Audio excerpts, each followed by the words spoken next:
Testing? Testing. There we go. Hey! Good morning. Good morning. We did say that before, but the mic was plugged into my PC, which wasn't very helpful because that's not where we record from. So, good morning. Actually, morning. Good morning. And welcome to the Wednesday stream. That's today. Thank you for hanging out with me. Yeah, so I was thinking I might do a little bit of animation today. I was feeling like animating today. Whoa, what? So I got asked to break up and I might do a little bit on Sushinobi this morning. Yeah. Yeah. Yeah. Yeah.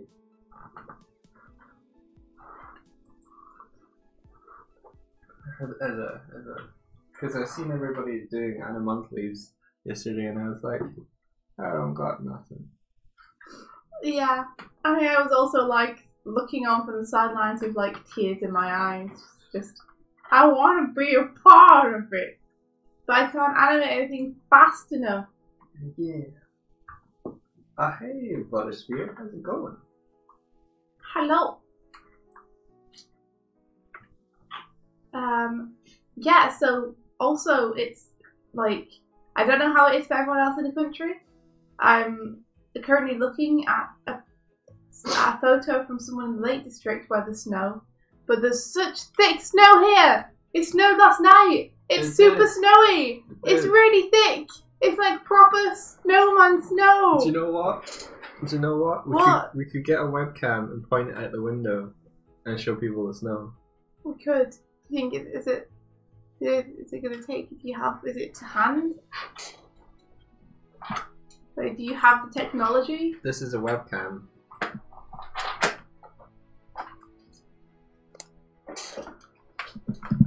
Oh no, it's not your actual birthday. How could you? How could you lead us to believe it was your birthday? I just saw yours, Steiny. I like literally just retweeted it. Yeah. Thick snow. I'm thoroughly going to say not face cam because we just woke up, so you can see the snow. You don't. No one wants to see that. Yeah. No one.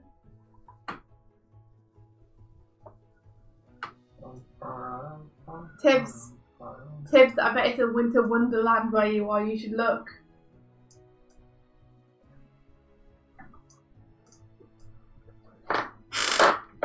Oh, I'm sorry for my creaky chair. I'm good, thank you, Polaris. How are you? How are you, Mike? I'm okay. Just okay. I'm okay. I'm trying to video capture device. I think that's what this is. I don't know if this will be worth it. Like, if my suspicions are correct, most people will be able to look out the window and also see snow. Maybe not people in America. Hey, it's working! I see it! Yeah. And so, look at that snow. That's not the device's default.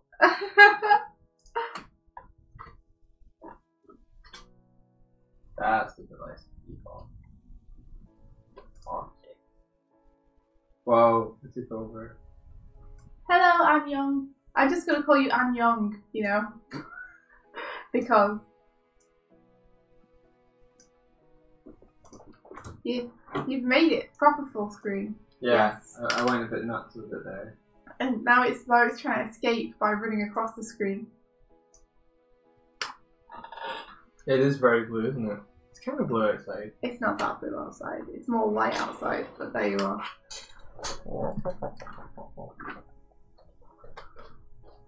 So, now you've got Mike Cam. Mike's Mike is being your cam holder.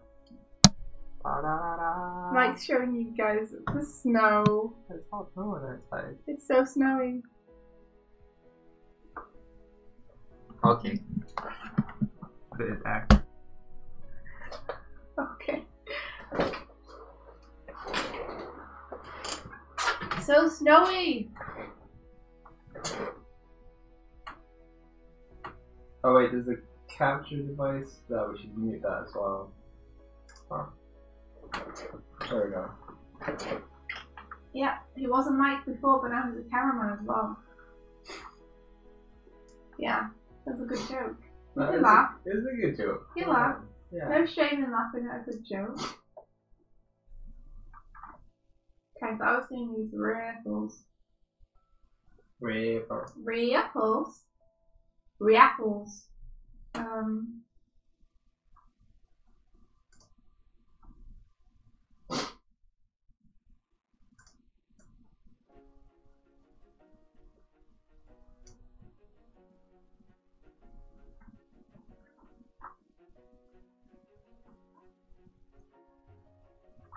Yeah, I'm trying to do these frames at the end. Okay.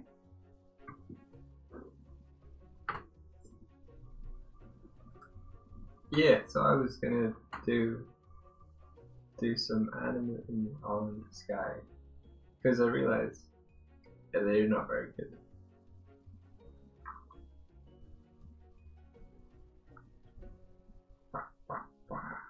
Why do you not think they're very good? Well, I was doing these before I really understood arcs and smears. So a lot of my smears are like straight lines, and it might help if there's a little bit of like in this attack, they were sort of just like moving really fast forward into the stop position and then doing it and then come back. It sounds like a Mike level up to me. Like, if you're learning about arcs, it means that you're going backwards now and being like, oh, you know, this should probably be like this instead. Sounds like you've buckled up. Yeah, so I've got this kind of, he ducks down more and sort of pushes out from there in these frames. It's tricky because I want to have anticipation, but I want him to be attacking during the anticipation at the same time. And then, so that when the player presses the it's supposed to be a game animation as well.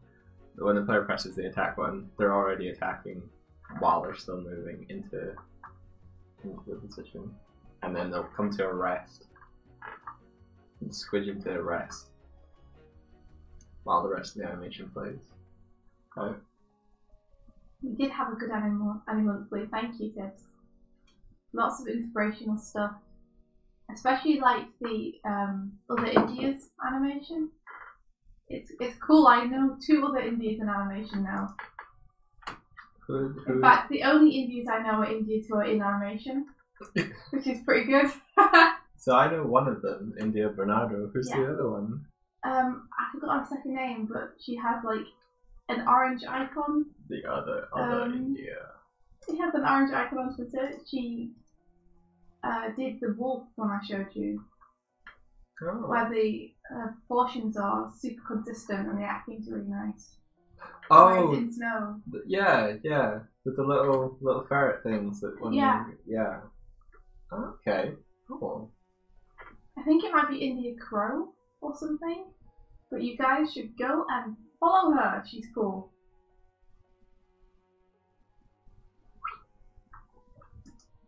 We're going to talk about Animorning now. Good old Animorning. I know, right, Tibbs? There are so many of us. We are many. We are legion. And I was asking what you're working on. It's a little sushi ninja. Yeah, that's what I'm doing. Oh.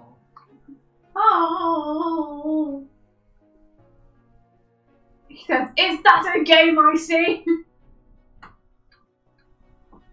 You can take the camera thing off now if you want. Okay. It's kind of just in the middle there, doing its thing. Yeah, fine. Well, it was nice. It's snowy today. It's very nice. It's lovely.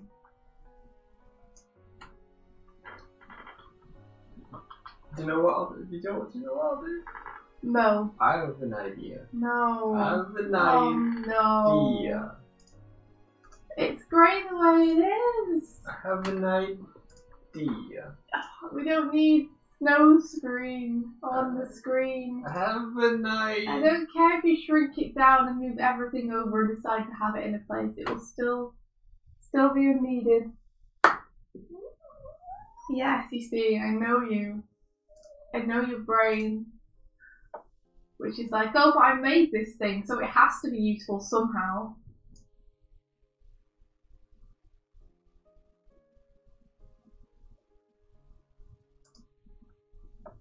No wishes he could eat that snow. What were you saying about the game? I'm sorry, I interrupted you by talking about the screen. Oh yeah, it was like a. Okay, so I saw Animorning all yesterday, right? And I was like, oh, it's so cool. And then, compounded with that, I also saw part of Game Grumps' first episode on Iconoclasts.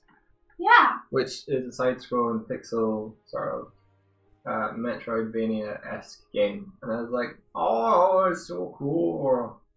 And I want to play that with you. Iconoclasts. Yeah. Ooh.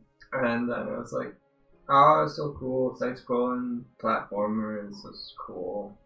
And I remembered that I'd been animating this dude, and I was like, huh, I could do more on that. Yeah. I could do more on that. That's really cool. And that's what happened.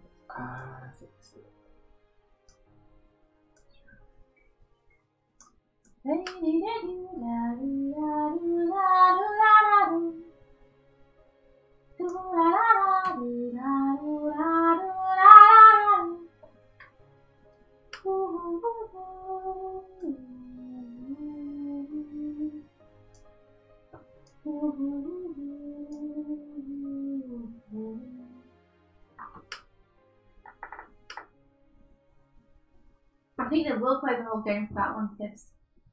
I have faith. I think because Aaron's like been super excited about it for such a long time that he'll want to go through the entire thing. There, see, I fixed it. Look, not in front of anything. Just gives it a bit of flavor. There's the snow. Oh. How do you like it? Mm. Do you like it? Mm. Do you like it? It's not bad. She likes it. You're making me laugh.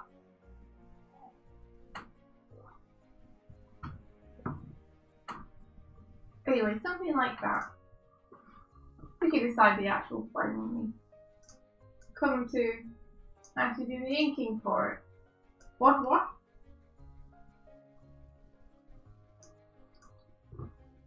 This is actually coupling my idea because I kind of want to put an artwork or like an image slideshow of images like faded out like that for a while now in that section. And now you just get the outside of our apartment. Yeah. And if anyone goes to work in the morning, you get them. Yes. This one time a fox walked past, which is really cool. That was cool. Sometimes there's a cat. Sometimes there's a cat. Hey, that cat hates me. Yeah, it doesn't like you, Rose. We keep trying to be nice to it, it's like, no. No.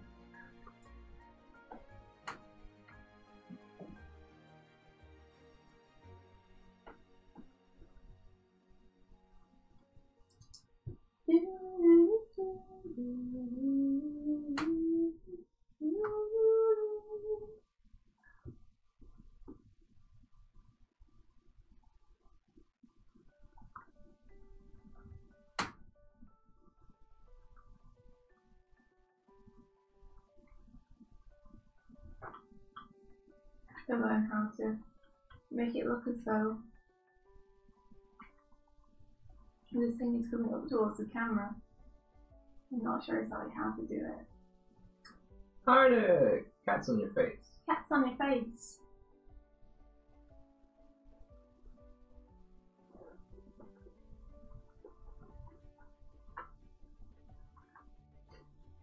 Burn, burn, burn, burn, burn, burn.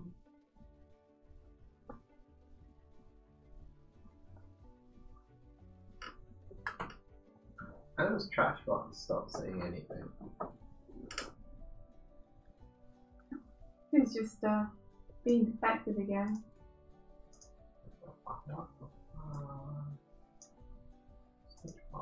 Wouldn't be anything new. You're being a murder. Ah. I must have deleted this thing.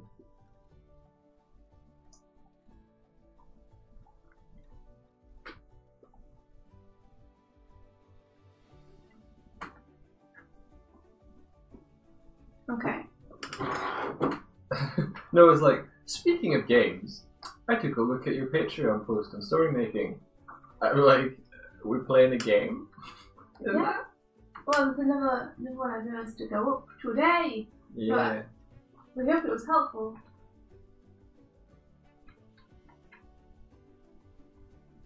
How did you find it, Noah? Got a question. Okay, cool.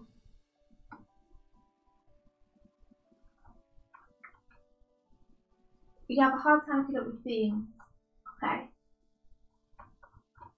Themes are difficult. It's like, that's the thing to worry about, having a hard time coming up with them. They're like one of the hardest things. Yeah. Like, cause they are like your story in a nutshell. They're like your story pared down to its most core base elements. So it's really hard to nail that. So our question is how we come up with themes. Okay. How you do? It's sort of like you have a general idea, and then you like refine it by making it more and more specific. So you like if you have a general thing of like, oh,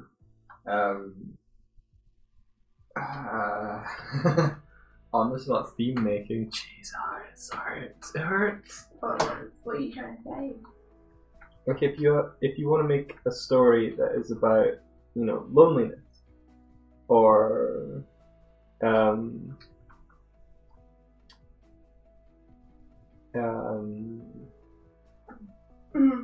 cats. Okay. No. Yes. Yeah, you can have the broad concept of the theme. It's like, I want to make a story about memory, or like the theme I'm working to now is letting go is not forgetting, or does not mean forgetting. But the main concept I was trying to feel around is someone having been left behind and dealing with that. So if you have a kind of core concept of what you want to tell a story about, and then you drill down on a theme that gets more and more specific, that becomes a statement about that idea that you can explore. I guess that's working from the outside in a little bit, saying you pull the idea first, and then you see what theme you can pull out of it. Yeah, that's true. Sometimes you can have an inside-out approach. But yeah, I favour the inside-out approach. I think it makes for better, easier storytelling if you know your theme straight off the bat before you know the other stuff. Because then everything you make explicitly is tailored towards expressing the theme. I'd say when I think with a theme, I try to think of something that is connected to me, which is a lesson I've learned, which is something I really want to tell people, something which is important to me to express to others. For example, one of the themes that I haven't been using in Girl with Glim, but which I was going to use for another project, is you don't need anything other than yourself to be able to do the things you want to do. And that theme's important to me because I feel like a lot of times people don't do the things they want to do because of a perceived lack of resources or ability, when you don't need any of that stuff to start. And so that was something which I felt passionately about telling people. The theme for Glim, likewise, is something that I really believe in my course. So I'd say find a theme which is close to you, which you really want to express. Especially with games, it can really, really help you because you can express it through not just the storytelling, but through the mechanics themselves as well, which is one of the strengths of games.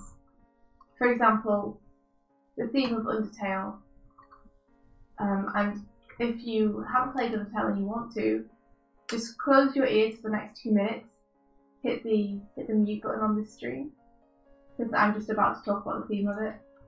But hit the mute button now! No! The theme of Undertale is avoiding conflict, and that balance is not the answer. So the mechanics of that game are literally you as a heart, which is your soul, avoiding conflict, which is the bullet hell that's being thrown at you. All the mechanics point towards you having the choice to not use violence and come back to the theme of avoiding conflict with people. So that the theme for Undertale works super well because not only are they explicitly revealing it through the storyline and showing it through all the characters, all who have a different stance on this theme and a different opinion about whether violence is necessary or not, but they're also making you experience it through the mechanics. Like you're literally trying to avoid conflict, or you're making the choice to initiate conflict.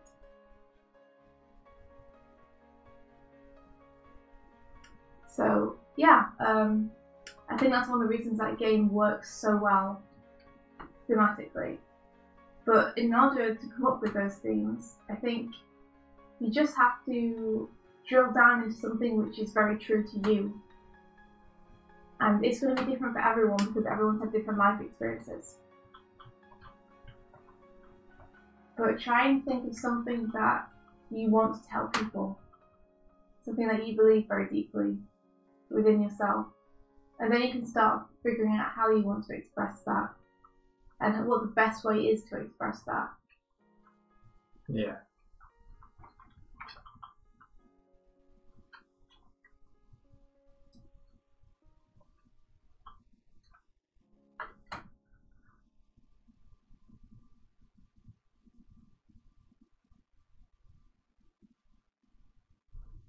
Yeah, that whiteboard program we showed, concept board, it's great. However, 2 days after we put that post up, they've changed their policy on free accounts. And now the account is limited more than it was before. Yeah. So we're looking into alternatives. I'll let you guys know when we find something. Yeah, they limited it to 50 objects per board, which is like, it used to be that they would give you an amount of space, and if you exceeded the space, which was massive, then they'd be like, oh, but 50 objects is nothing. Yeah, for example, I'm at 160 with my story at the minute, and I'm not done, so I can't continue working on that board until I buy an account with them. So we are trying to find alternative programs to do the same thing.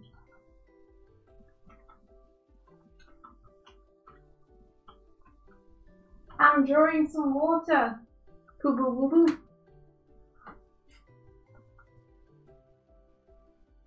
And well done for making it to the stream.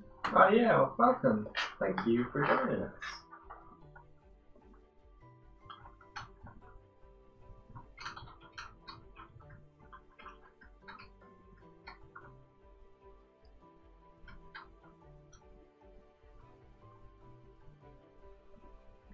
I am trying to draw some Ghibli water. At the minute I'm just bringing it in. But hopefully, soon I'll be doing more than ripping, I'll be able to actually start animation on it, we'll see. There's still a lot of ripping to do.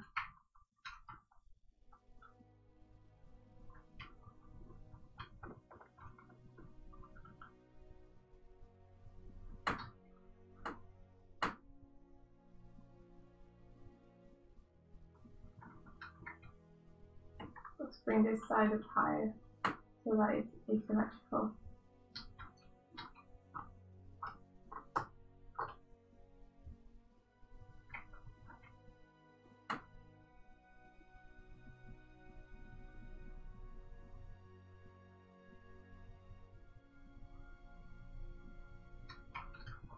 But yeah, I think the problem with trying to pull themes out of an already existing story is that there's a lot of different elements that have not been put in because of theme, and it becomes difficult to pull out the most important thread to you when there are so many different ones in there already. Yeah. Because you could have like one main theme, the main arc is following, but you can't fractal that theme out into sort of smaller arcs if you're telling a longer form story. I think it's good to. Well, you can fractal it out into other aspects of the same theme, where you're like, well, this is an alternative perspective on that theme. Yeah. But personally, I think like you want to stick to one main theme, even if it's a larger story. Yeah. Yeah.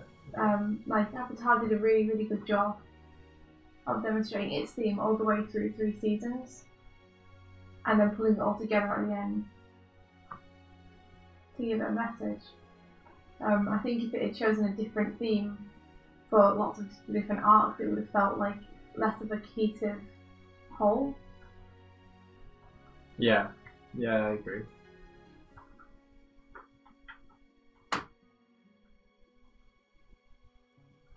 But this is my opinion. Like, different people write stories in different ways.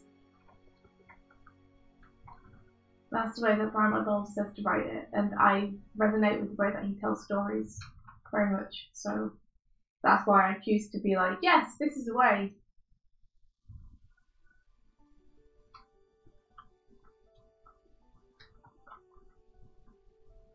But I've met other people who are like, I don't have a theme when I start.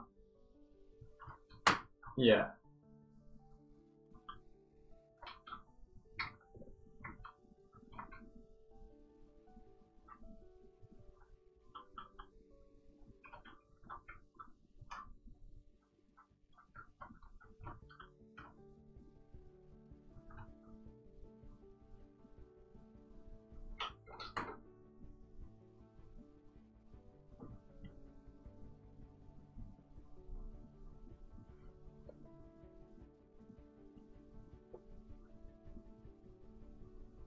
That's interesting, Tips.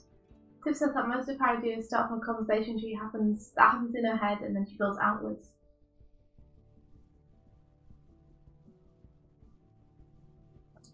I think one of the problems with being a visual person is that a lot of my ideas tend to start as images in my head of what would be cool. So trying to attach a theme to images is difficult because images already come with a lot of information in them. So you're already building from the outside in.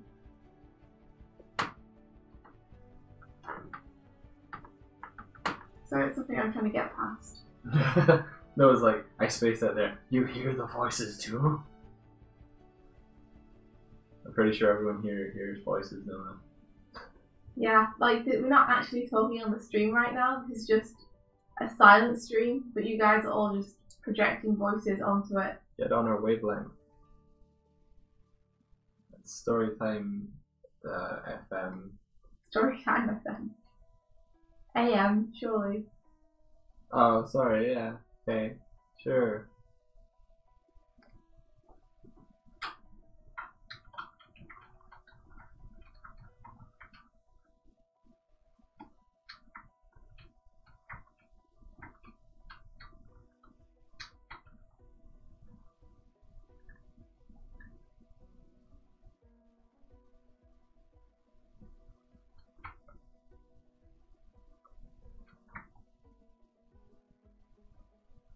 How's it going, Mike? It goes okay. I'm timing out the body to kind of like scooch down and forward when they're attacking, and then scooch down and back. So you can see the difference between the first attack, which has a bit more smears and stuff. Mine doesn't really have any smears. But the body just sort of like goes forward a little and then attacks. It's sort of a more of a minor attack, I guess. But in this new one, like they're fully kind of leaning into it. Okay. So on the screen there is the first attack. Yeah. And then that's the next one there. Okay. What do you think? Of the attacks. Of the difference in the body moving. Can you show it to me back to back again? So that was how it was. Okay. And I've changed it to this. I definitely like the new one better. Yeah. You got a little problem with some of it, but I'm assuming you know it. Oh, yeah. Cool. Like I've only been doing like the legs and the body. Like everything else is staying still. Mm-hmm.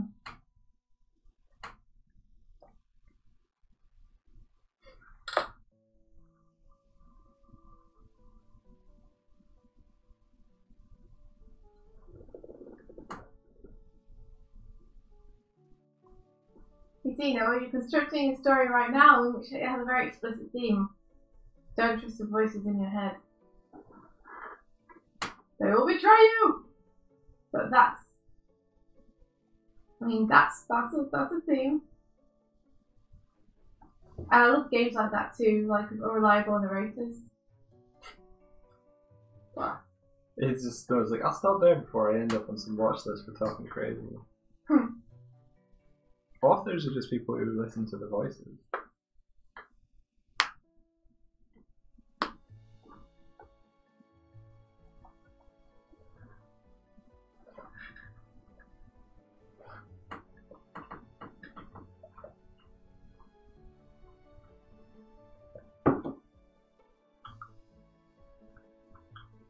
So Isaiah finds it easy to attach different emotions and intentions to different characters, and the way the characters interact expresses their personality. It's definitely good for each character to have intentions and aims. Like, attaching the theme to them is a very similar thing, where each character will have a viewpoint on what it is that you are talking about with the theme, and the way in which they talk will express that.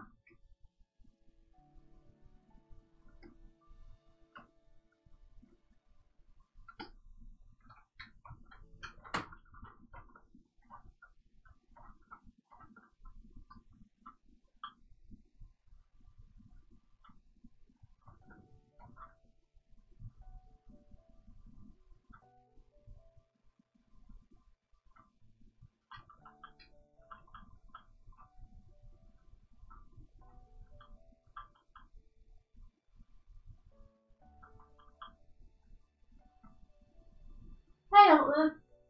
Good morning. I was just reading the chat, reading what people are saying about the story. You guys are putting down some good stuff.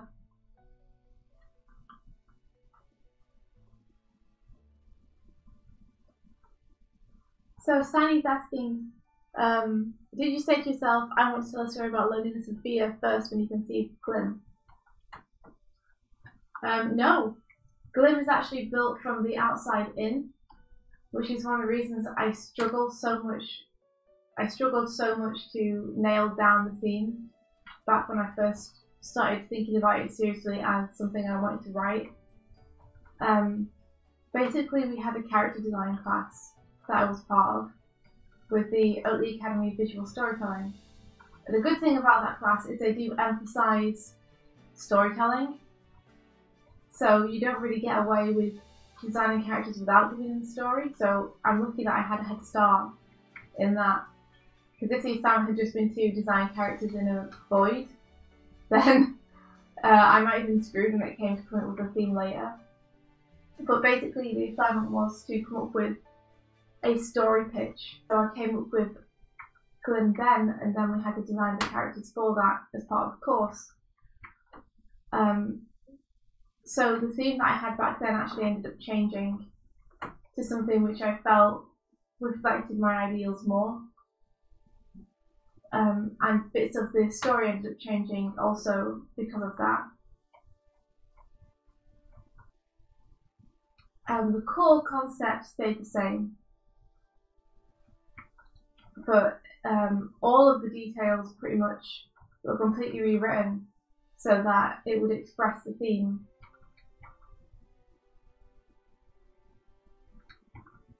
I don't think you guys will be able to guess what the theme of Glint is yet, but I think hopefully you will by the time the story's kind of winding down and winding up a bit more in books 2 and 3.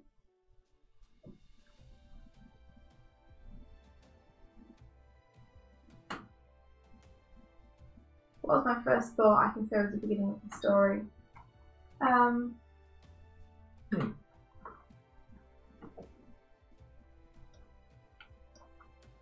I think my first. Let me just think for a sec.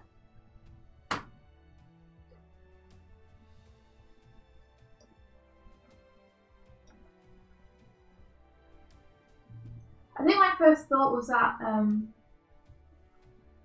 I wanted to express the fact that I think there are 2 sides to every story, and that people often judge others very harshly without necessarily knowing what their circumstances are. And I wanted to show that just because someone might be perceived as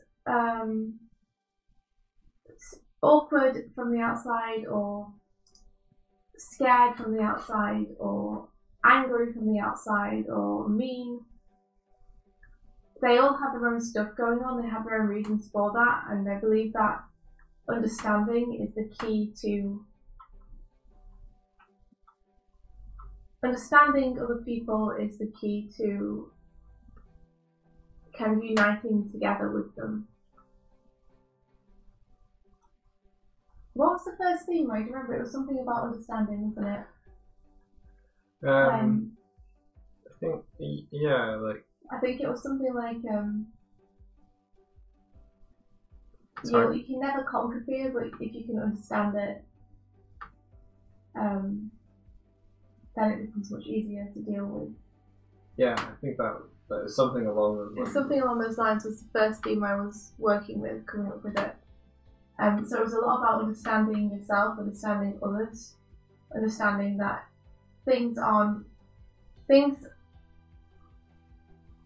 what you see from your perspective isn't the way that things are. It's a perspective on the way things are. Mm-hmm.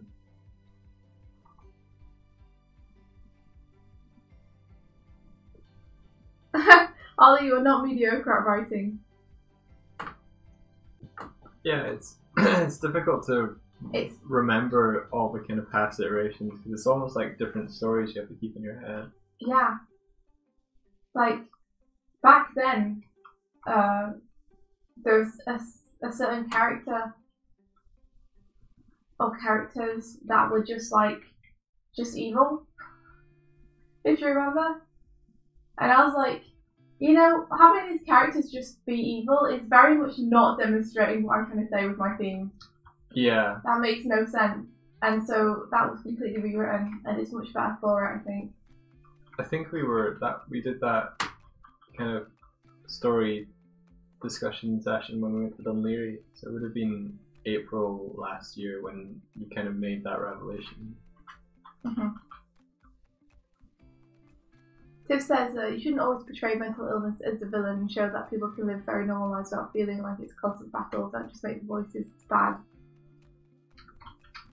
Yeah, I think one thing which really got to me with stories, that I still think stories do a lot, and which I'm hoping that Glenn won't do, is say that you can overcome something like fear or mental illness or anger issues.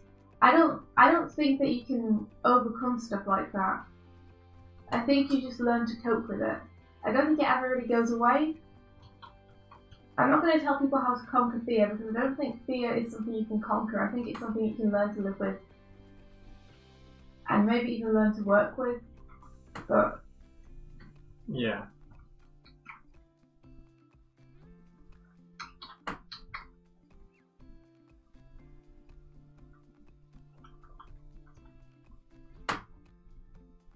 Yeah, exactly. No, it's that lack of understanding that was really getting to me when I was trying to think of what I wanted Glyn to be about at first. And like back then I was like, well, one of the core themes I want to express here, or the core theme I want to express here, is understanding, because I think a lot of people judge others without understanding or making an attempt to understand them.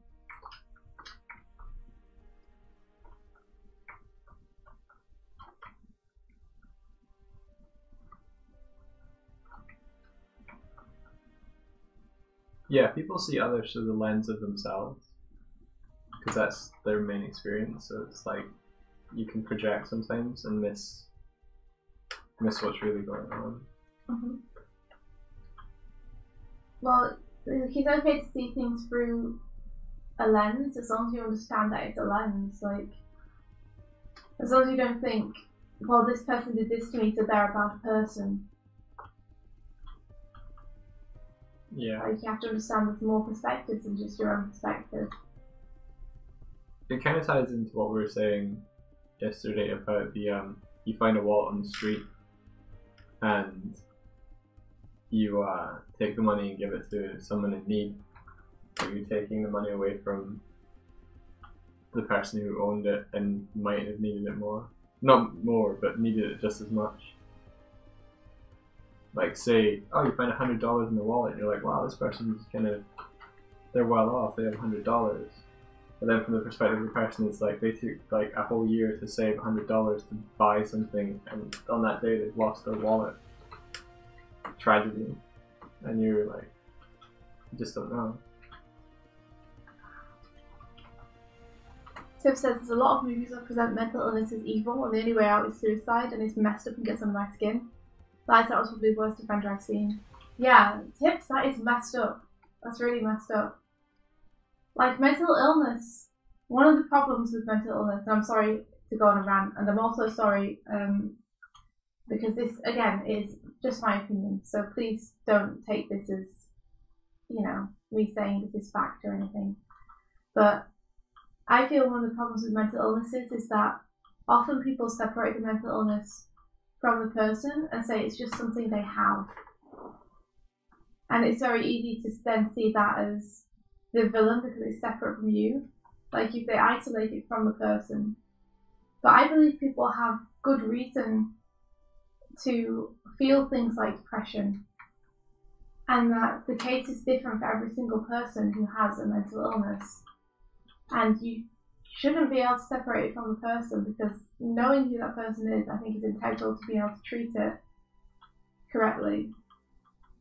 It should be seen much more on an individual basis and less like a big scary shadow that's separate from everyone. Like, less that it's a part of them and more it's something they're experiencing. Mm-hmm. And therefore, it is a symptom of something else. It's not a cause in and of itself.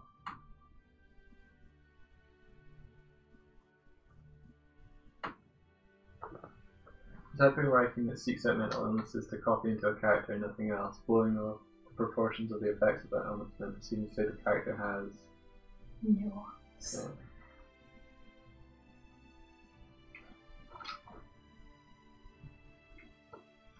I haven't seen Tyler and Co. Is it good? Toxic portrayals and misinformation. Yeah, I was reading something recently and it talked about depression. People who are the kind of criteria for diagnosing someone with depression, the symptoms that they show are very, very similar to someone experiencing grief of maybe a lost loved one, or grief to some capacity. Like depression is like extended grief. So they had to write into the book that sort of doctors used as a guide for diagnosing depression, certain exceptions. Like this person isn't depressed because they may be suffering grief for a period of time, and therefore, you know, the diagnosis goes astray. It led me to thinking about if depression is so similar to grief, if that's the process that an individual or someone has to go through when they feel that sense of loss, then if depression is caused by that external catalyst, perhaps trying to voice my. Do we just have children playing outside? Check out the top left corner for kids running through snow. It's a little top creepy, right. but yeah. Yeah. Anyway, sorry, carry on. Yeah, if it has that external catalyst, then it's probably a combination of like life situations that have caused severe depression, like that feeling out of controlness, like you. It's something that's coming from the outside in rather than something that's just there from the inside out. Like feeling like that misunderstanding depression is something that's just there and comes out, and that you have to like solve the depression rather than the external like the external catalyst that causes depression. Like I think a lot of focus goes on how can we alleviate the chemical imbalances, or how can we alleviate that so that the person becomes happier. And it's just like, well, if it's being caused by the feeling that they're not in control of their life, or the feeling that they're unhappy at their workplace or where they live, or the feeling that they're not sure what they're doing with their future, you can't fix that by chemically impairing or re-altering their brain. But that's what's happened. Like medication, antidepressants are all focused on working from the outside in. Yeah, fixing the symptom rather than the cause. Mm-hmm. I'm just going to catch up with the chat. Sorry. No, it's good. Like, please feel free to talk about whatever you like. I'm just going to catch up because some people have been saying some stuff.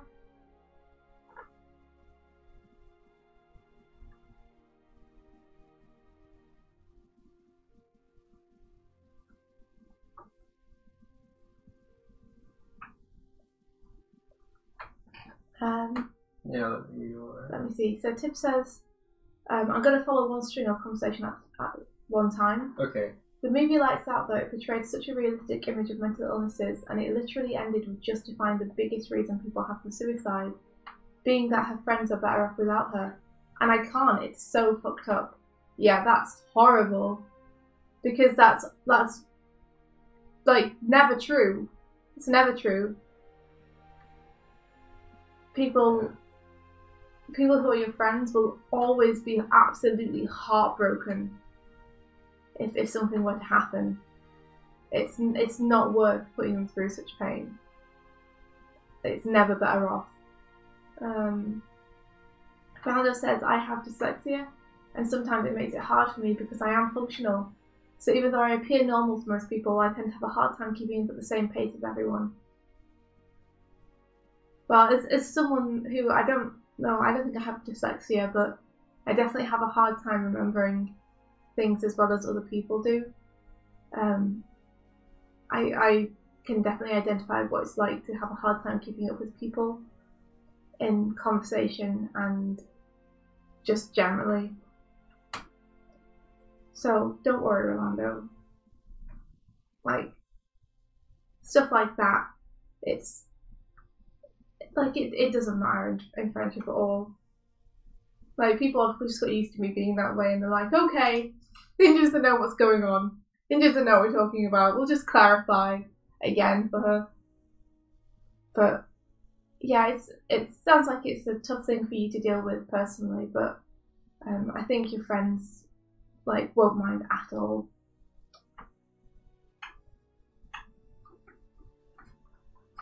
So Sad says, depression is why I've been held back in my animation career for years. Depression has robbed me of nearly a decade of my life. and working to make up for lost time. Yeah.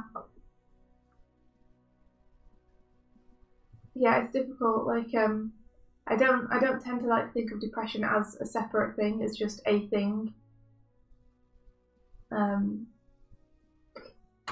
It's interesting that language that's built or been kind of built around depression these things, yeah. as something you have, like something that like it's like you're holding this thing, like I have this is mine now, don't know how to let go of it, rather than I am like I am feeling depressed, which is more kind of like I feel depressed, like you're being washed over by something, but it's not. It feels like it's attached to you more than depression, which feels like it's an outside thing that you're holding on to, you know. Yeah. Happy topics, but it's something everyone can relate to. Everyone deals with it in some capacity. We might not all have as extreme a case as others, like we might have it to varying degrees, but everyone of a certain age will have experienced these feelings in some way or another. I know you told me you have a technical question, which is just, do you know you have a solution to stop Toon Boom from crashing? I don't. Like, mine doesn't tend to crash, so I've never had to really deal with that. I guess you've probably tried this, but have you tried uninstalling it, restarting your computer and then reinstalling it again? If not, I'd contact Toon Boom Help. They're a bit slow, like their help service is kind of rubbish to be honest, but you could do that and hopefully they would come up with some solutions for you.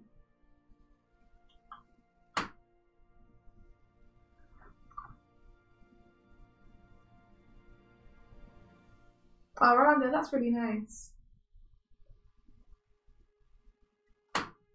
Yeah, mind you though, you might be flawed, but it's up to you to figure out what you have and how you can do something about your situation. Yeah. Oh, see you, Tibbs. Have a good day at work. See you, Timbo. Yeah, no one will help you. Nothing will help. It's only about understanding your needs. Rolando, I think I agree with that. That sounds like, you know, you can't necessarily make it go away, but you can learn to handle it.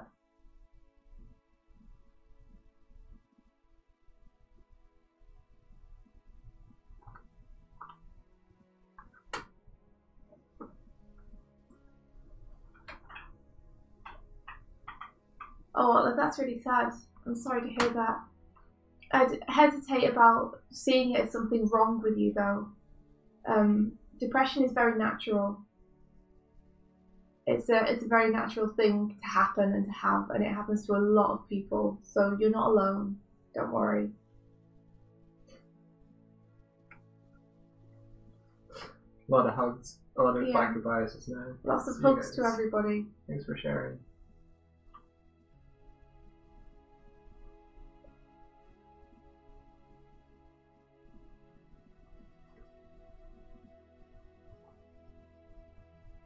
I understand, Tibbs. I agree with you. That's not a solution.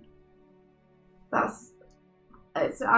annoyed that movie got made in a way, if that's what it's saying, because that is not the message you want to deliver to people. Like, as storytellers, I feel like we have a duty to people to try and tell stories which are going to help. Yeah. That's a danger of giving a message you don't believe, or that is harmful to people, is that there's always a danger that people will see that message as justification. Having not seen the movie, I don't know what the context of the, like, that you can say a message and depending on how it's said. Like, if they're trying to show that these are the kinds of thoughts that people would have and that's just how they feel at the time, then it might be accurate, but it's not. But you shouldn't present the solution as being suicide. Yeah. Rolando, get hugged.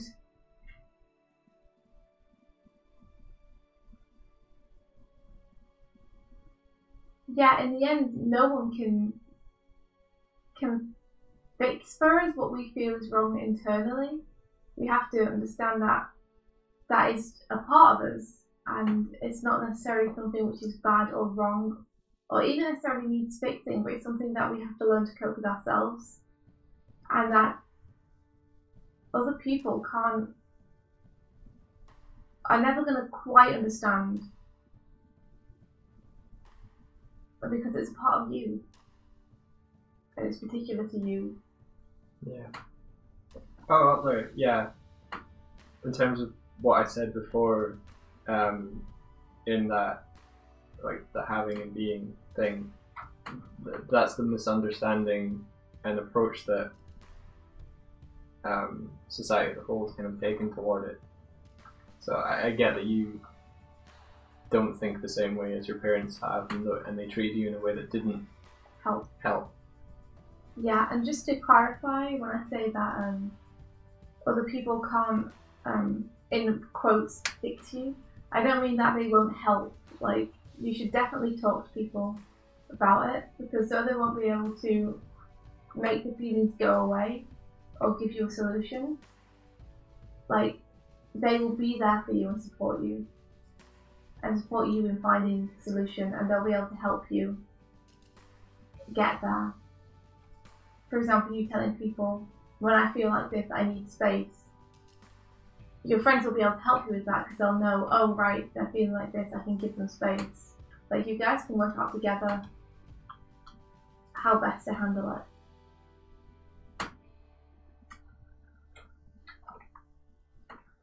Yeah, I agree with what Mike just said.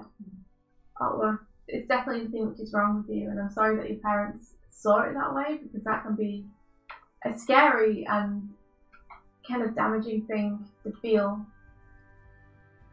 that your depression is something that needs to be taken out of you and destroyed because it's something that's wrong with you, rather than it being a part of you that is kind of natural, but something that you're going to have to learn to cope with.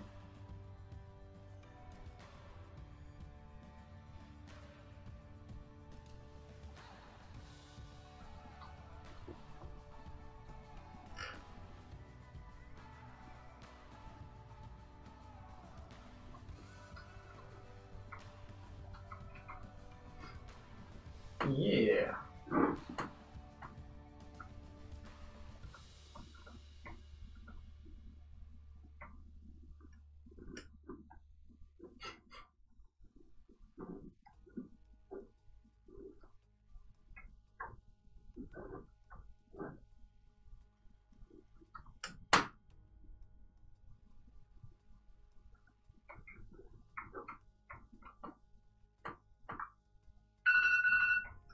That's your alarm, right? My alarm. Is it my alarm? Hold on. Oh? Is it? I don't know. I don't know. I don't know. I don't know.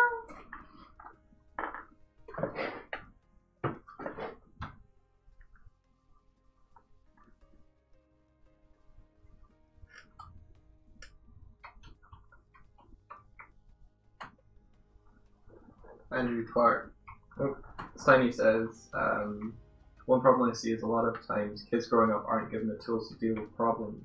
There's this weird mentality where if you do A, B, and C, everything will be fine, but it doesn't fit in the cookie cutter context. There's no hope. That as in, this is what you need to do in life.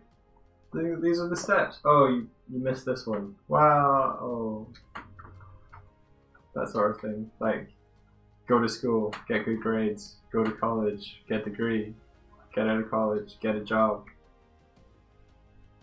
That sort of thing, or something more minute, more day to day.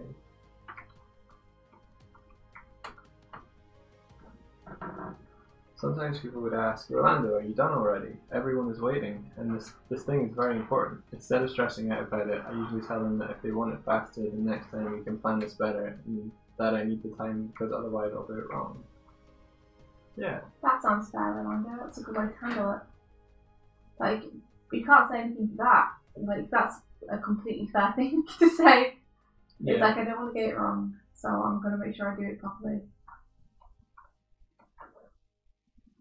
There's no preparation for adaptation. Yeah.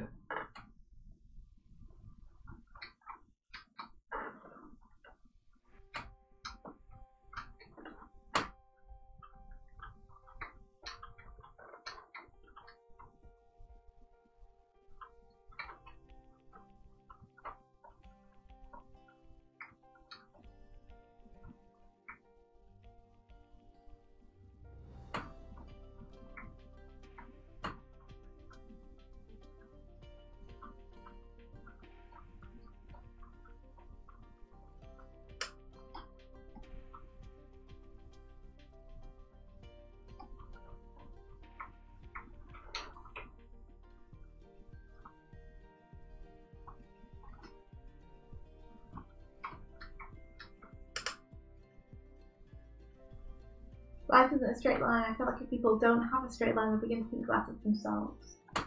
There's definitely the feeling that if you have certain things and do certain things, you should be happy. So why aren't you?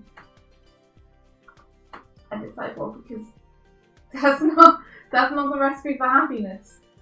Happiness isn't based upon having a job, or having a car, or having a girlfriend, or having a viva, or blah, blah, blah, blah. So one problem I see a lot is people trying to solve their problems by doing something like getting a pet or having a baby or getting a car, and it's like, this isn't a solution to your problem, and it almost makes the problem worse because now you have these extra things that you need to consider and have on your plate. Having the baby one is pretty extreme. It is. I guess I was thinking specifically that if people have relationship problems, sometimes you'll see them have a baby because of that. Gotcha. And of course, it's never like a bad thing to bring another life into the world, and I'm super happy that if that ever happens, that the result is that we get another awesome human person. But it doesn't necessarily solve the underlying problem that they were trying to cover up with the happiness, you know? Yeah. I don't think there's any such thing though as constant happiness. You just have to learn that the fluctuation of that is a part of life. Hardik says, I feel like narrow-minded parenting may have lots of consequences on children when they grow up. Yeah, because if you set down a path, then you can deviate from the path, and deviation feels like you are contradicting. It feels like you are going against advice.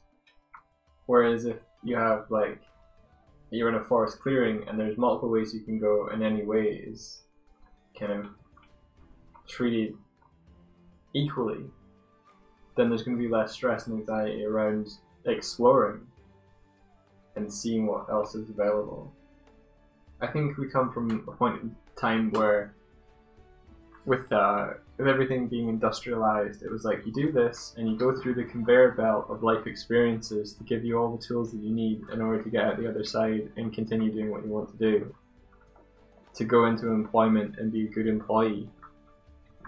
But the world has shifted from many people working for a big corporation and doing a task to creative industries now, where you have to be autonomous, you have to be self-initiative, you have to be creative, and creativity isn't a linear path. It's explorative, it's trying out lots of different things, it's trial and error, and there is no linear path in creating. You have to find where there is problems to solve, and the world has turned over, and the creative people have created robots that now mean that a majority of the jobs that were once done by people are now done by robots, and therefore the education system is almost like teetering over, going, how do we teach these kids the things they'll need when the things they'll need have changed? And I think that's that's why we have kids getting out of schools expecting a result, and it simply just is going away. I definitely agree with parents having a lot of influence over how their kids think and feel when they grow up. I think the way that your parents raise you is a very, very influential thing. Having parents who are narrow-minded has a huge impact on you. Luckily and unluckily, the internet is a massive influence now. You can at least find lots of different perspectives through the internet and meet lots of different types of people, which you couldn't do before. If narrow-minded parents are what you had, often narrow-minded children are what you got once upon a time. Now, luckily, those children can look outside and see other perspectives from their parents. That's interesting, yeah. But the internet can also be an unfriendly place. But yeah, your parents have a huge impact on who you become and how you tackle situations.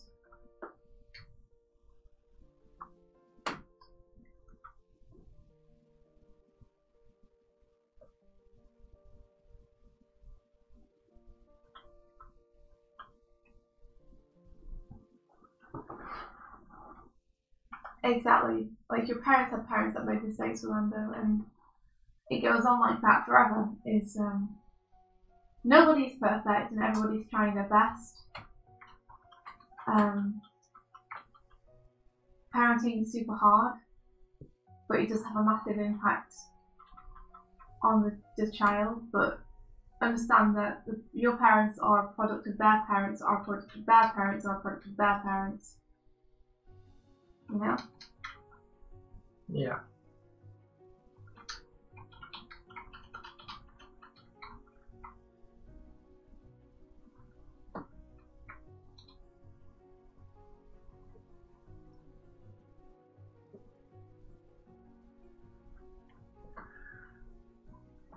That's cool, Rabbit.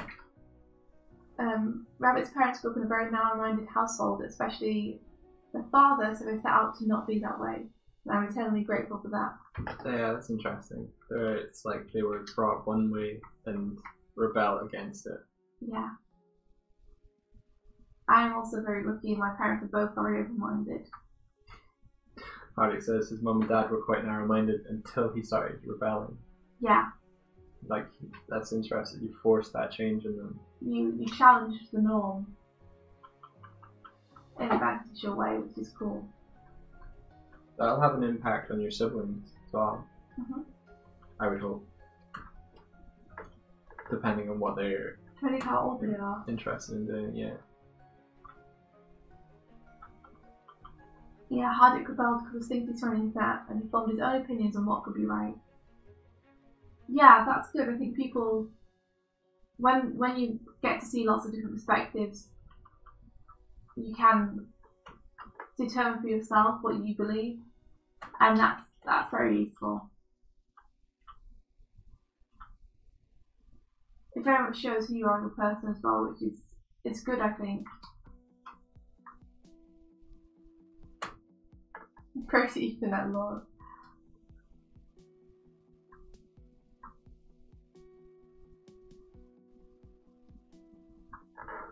Yeah, the easiest thing to do is being the one to shut up and listen, because someone else might actually have something important to say. Whether you agree or not, you have to recognise that it's okay to agree to disagree. Yeah. It's an interesting statement where you both agree that you disagree with one another, and that's okay. Yeah, exactly. Like, there's always going to be different opinions between people, but it doesn't mean that one person is right and one person is wrong, or one person is better than the other, or anything like that. It's okay for people to feel differently about things.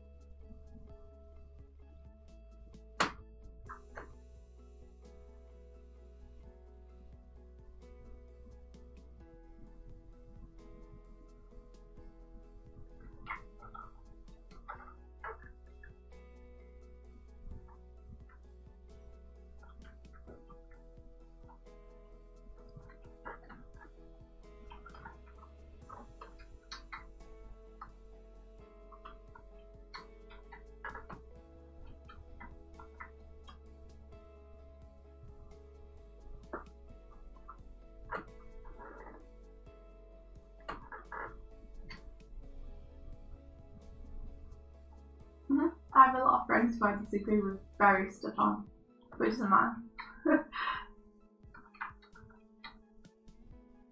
The important thing is that we like each other as people.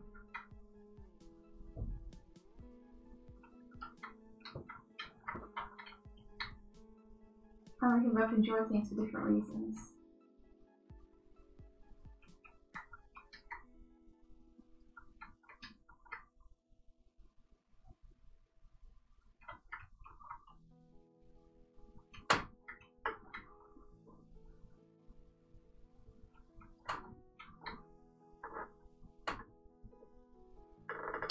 What a varied world we live in. Yeah.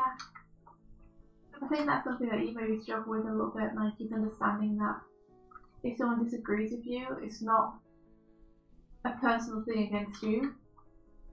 Like, it's okay to disagree.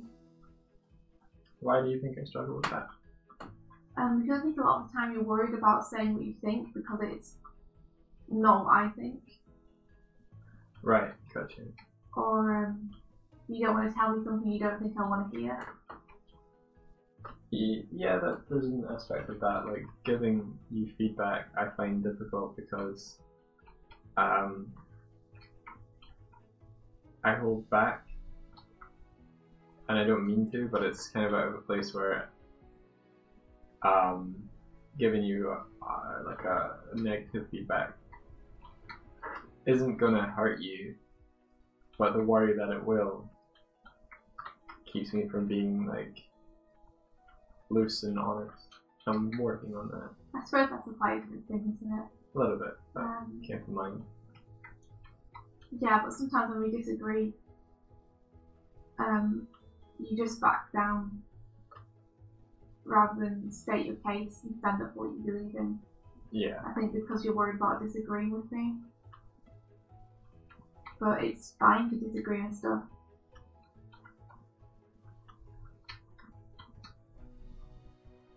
And I like it when you argue your case because I like being proven wrong.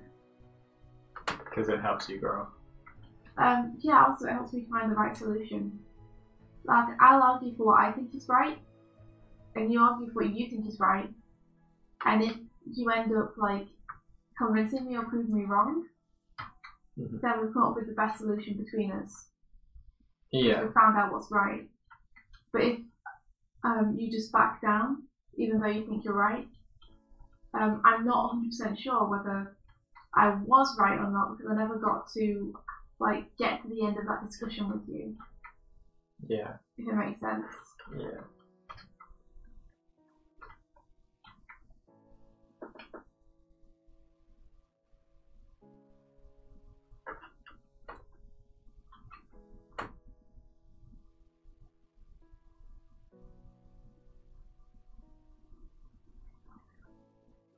Hans Holtz likes Trump.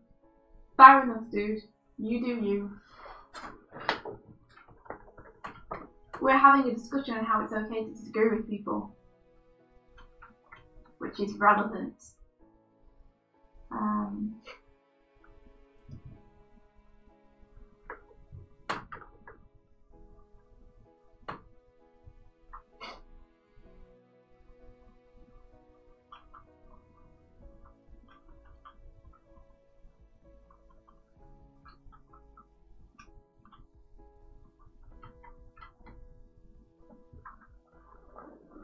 You get the best idea for arguments after it's over. That's so true. Oh my gosh. So many times I wish I'd said this, or oh, I didn't realise I could have brought that point until it's over. Hans, please engage with the conversation at hand. Yeah. We're talking about basically how you interact with others and how you can kind of disagree but still be friends with people.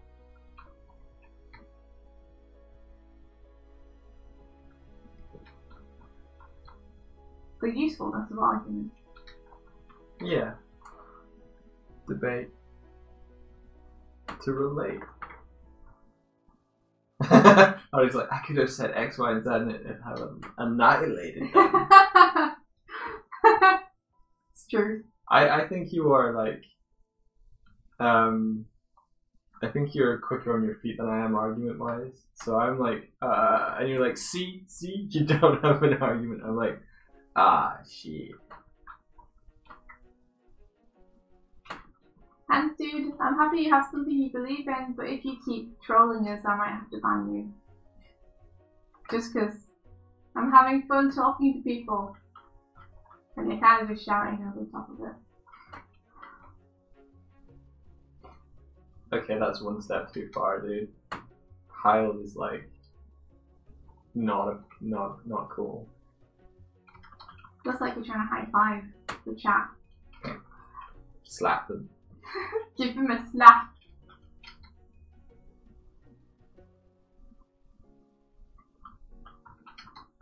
I wonder what the appeal is though in going onto channels just to get banned from them. Sounds kind of boring.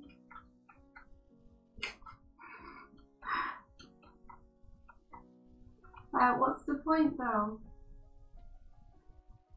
Just kind of weird.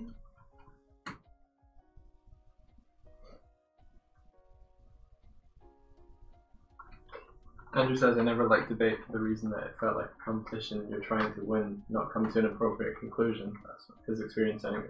I guess if debates, like, if you're on debate teams, then you are trying to win the argument. Yeah, I think that's a very American thing. We never had debate teams in England. Yeah. Not in my school, anyway. Debate was never a thing. But I've seen it in American shows. Yeah. And yeah, I mean, it's never fun just to watch a bunch of people screaming at each other. If you ever want to see how unfun it is, just look at English Parliament. When they meet, it's just a bunch of guys screaming at one another in a room. People talking over one another in like politics really annoys me.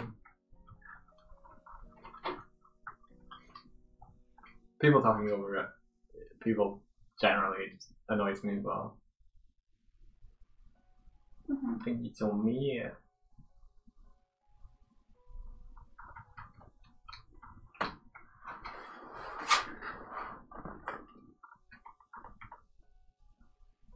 Yeah, because winning to me is never like the object of an argument so much.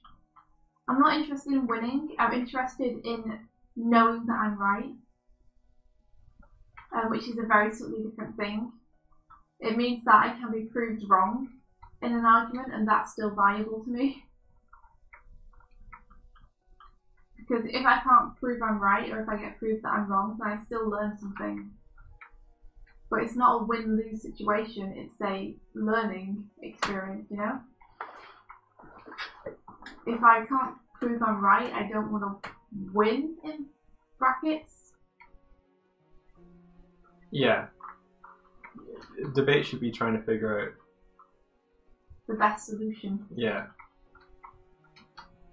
And I will argue for what I think is the solution I think is the best, but if I end up being wrong, then good, because we found a better solution. So when debates about something hypothetical that can't be proven or disproven, that makes it trickier. So then it becomes like a back and forth on opinion. Yeah, exactly. Like you can never argue really things like religion or art, which is why it's so frustrating when people are like, no, this is right, or that's right, because there's no way for them to know. It's just opinion, but they are presenting it as though it's fact.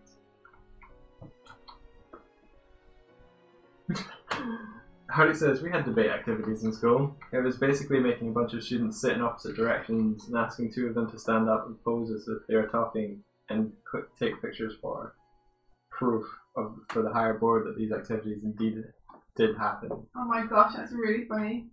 I hope that really happened, Hardik. Oh no.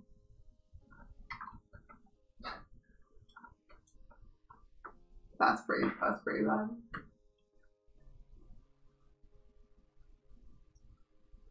Funny, no, it's like funny to say that. We had to debate for school once, and for fuck's sake, I remember constantly being interrupted before I could make my point, but there's one person who kept taking what I said out of context.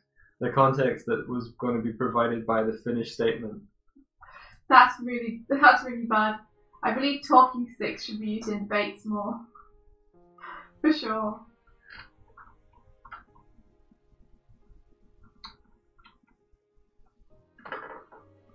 I think people shout when they feel like they're not being listened to.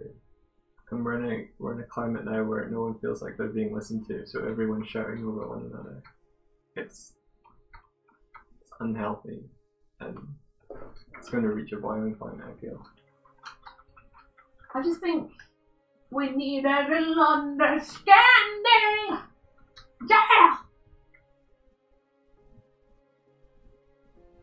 Like, I wish people would stop being so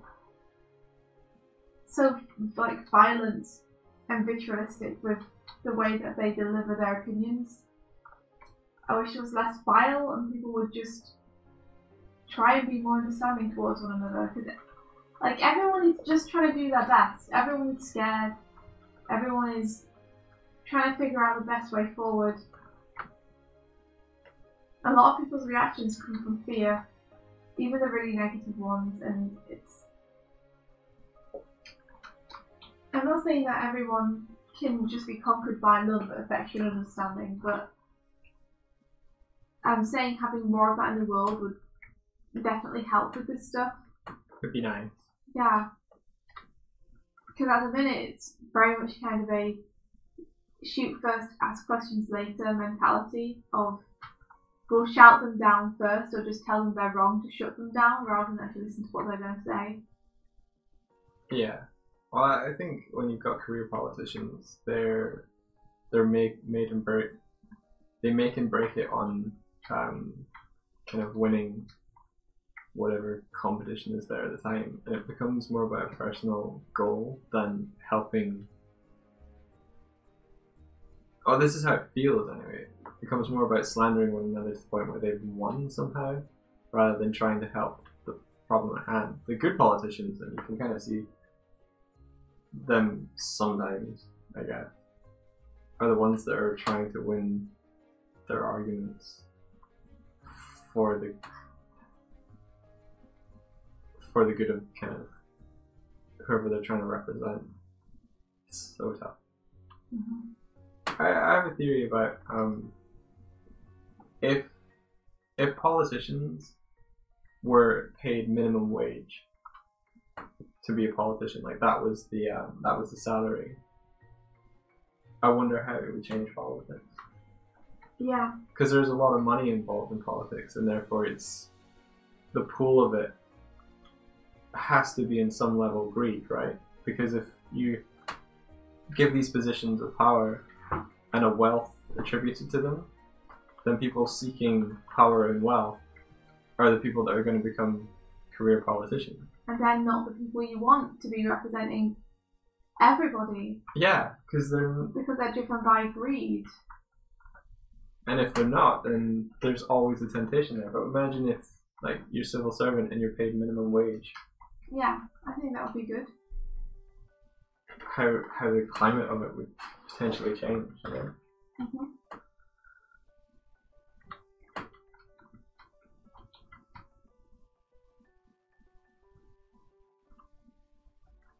Night, Steiny. Thanks for hanging out and chatting with us.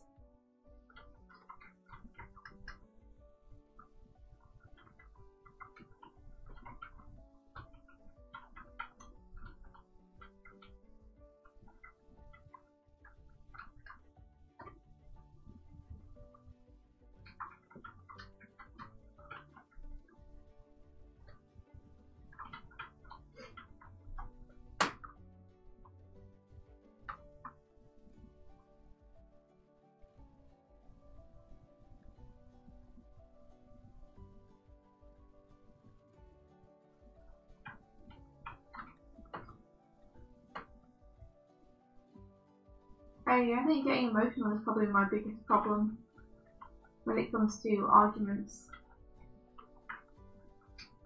Yeah. Like if you're passionate about something, it definitely comes to the front.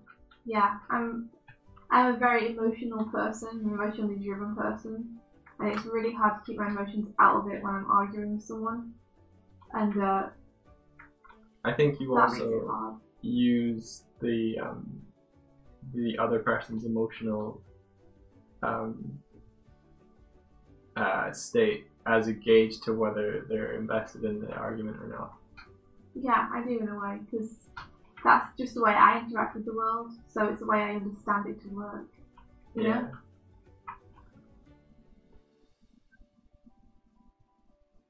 I'm a lot more withdrawn than India is. Yeah. I'm a hothead.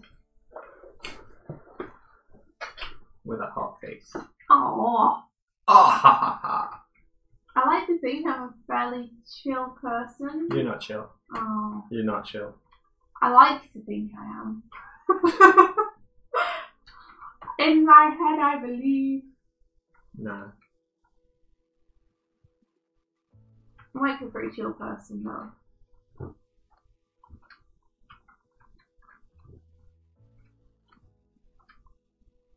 Mostly.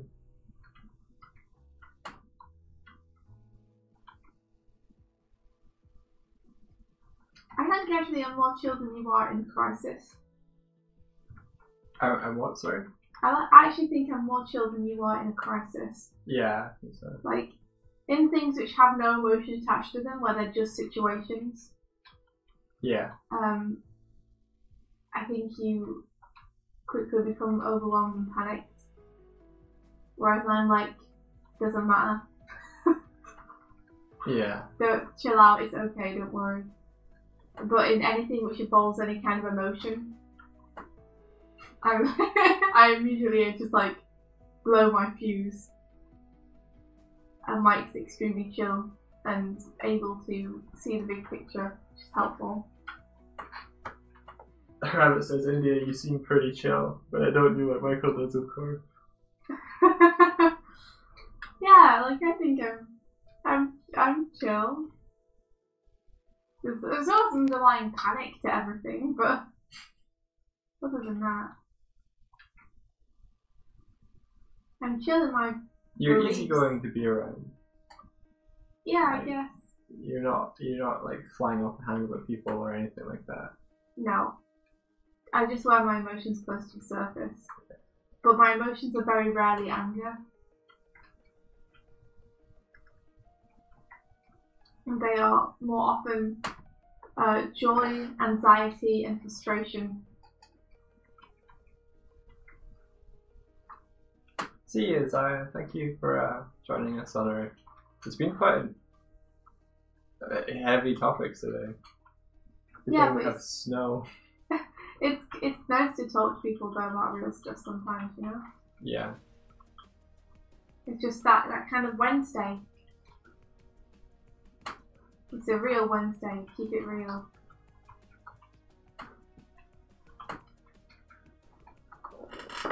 Night night, Isaiah.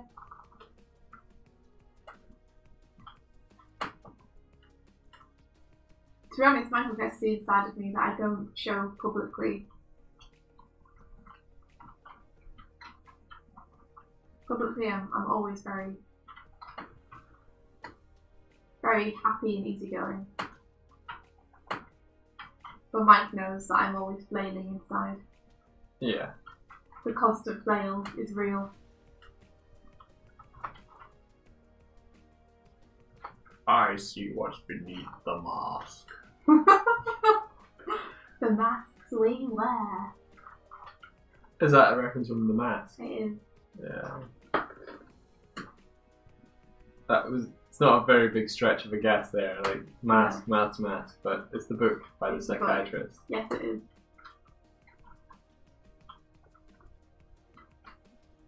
Well spotted, Michael. Oh.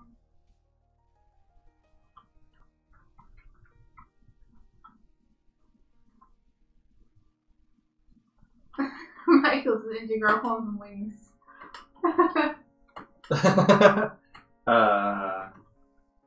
No.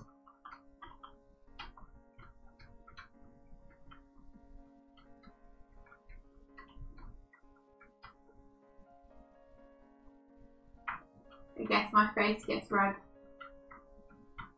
And I flail more than usual.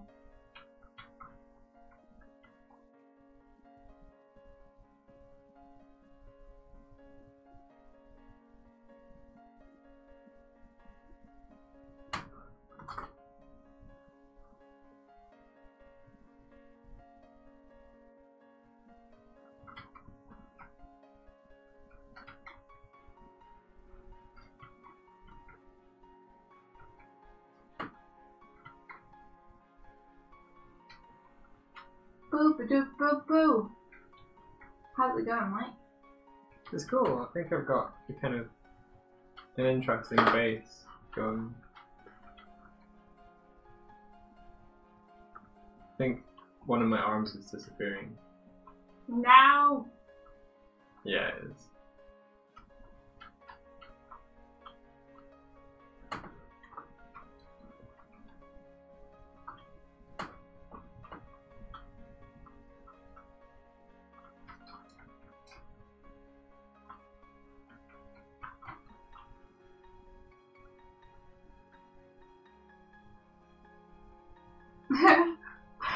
No, I just realised the music playing. Mike always brings the music. Actually, yesterday's it was too quiet here. Really? Yeah. At all. So I turned it up today. Nice. Sounds like it's about the right volume then if no one can hear it, but I hadn't realised it was there. It might be really low. It's hard to tell. Oh, I didn't quit your storyboarding. Yeah, storyboarding is so hard! It's so hard!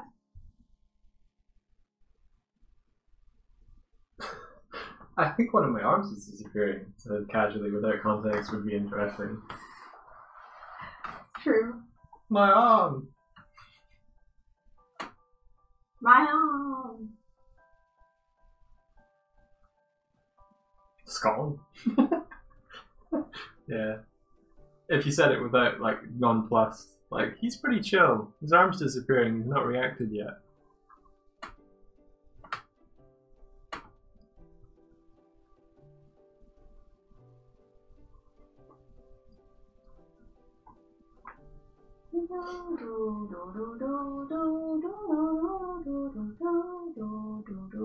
So I think this is kind of a vanilla base. It feels a bit kind of like, yeah, he's sitting with a sword, but it's not really got anything. I think I need to change up rather than just transpose or like move the torso. Like I've got the kind of the movement there, but maybe he needs a bit of squash and stretch to really kind of like down up. Now you're speaking my language. The language of animation. The language of love. So let's say we took the body. The language of love. Indian legs are ups and down. We're squashing in our stretching. Let's squish you. Squish, squish. Squish, squish. Slaps me. Yeah, stop poking me. I'll murder you. Squish, squish. I'm busy speaking the language of animation. The language of love. It's looking really cool, India. Like you've got the exploding thing going on there. No! No! I did it all wrong. It's terrible. But I'm learning. So, you know, yay. Yay for me. We're learning.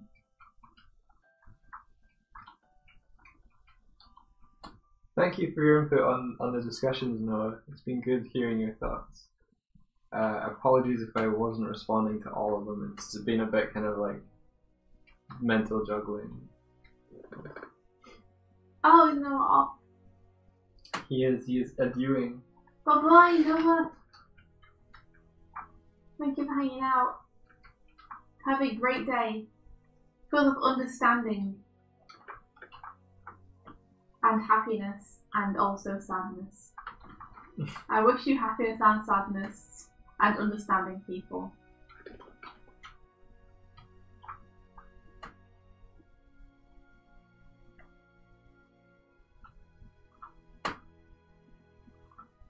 Oh, you're boarding for the commission. Awesome. Yeah, boarding is really, really tough hardic. I wish you luck with it and much sympathy to you for having to do the really difficult task of learning to storytell through boarding, which is just the most frightening thing ever.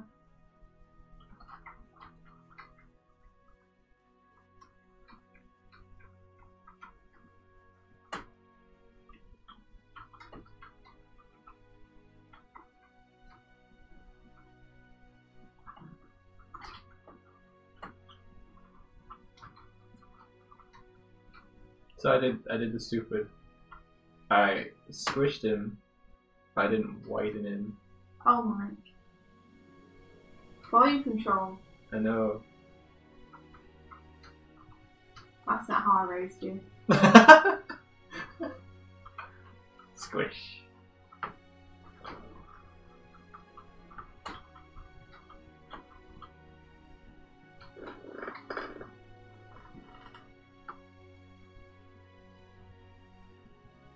That's okay, I still storyboard short clips. Like a storyboard of this clip. Super useful.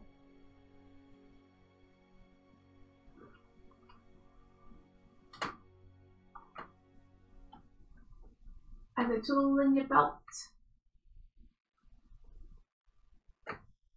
Even for short clips, it's really handy to have a guide.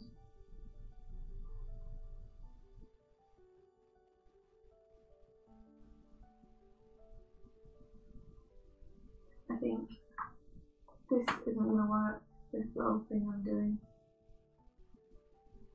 Oh, maybe that works.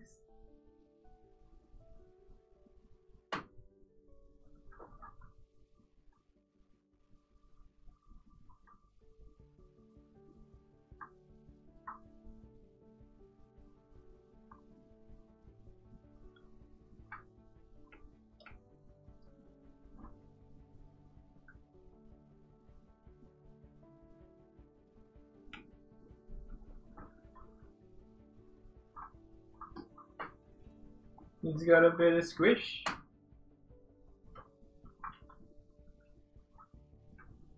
Isn't that what you wanted?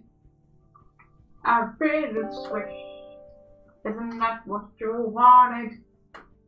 Is this it?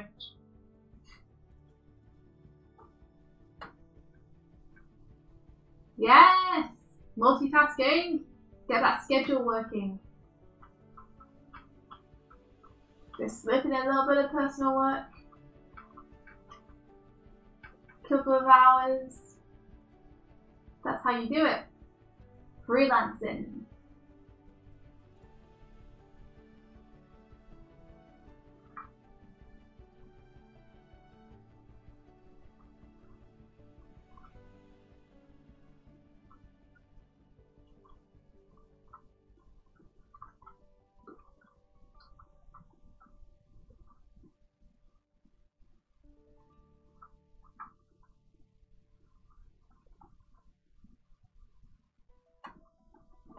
Okay, maybe I should just redraw this bit.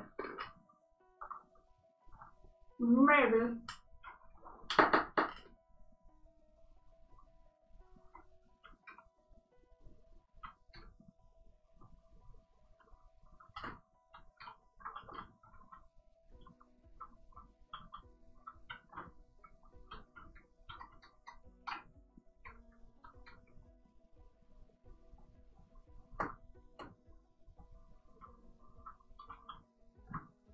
Have this is like 4, it's exploding big. And then the whole screen could be taken up a bit here.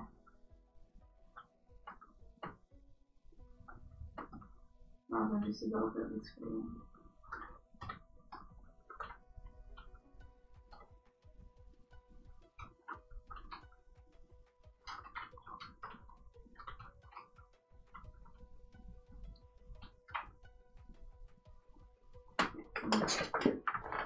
Oh, Hardy says, I know I have to go. Bye bye. Thanks for the stream. Oh, see you, Hardy. Good luck with your freelance today.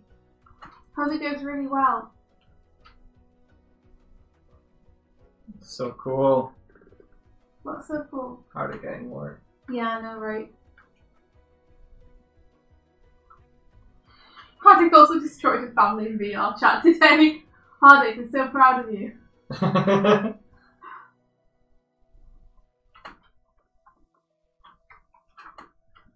He's all grown up and destroying families.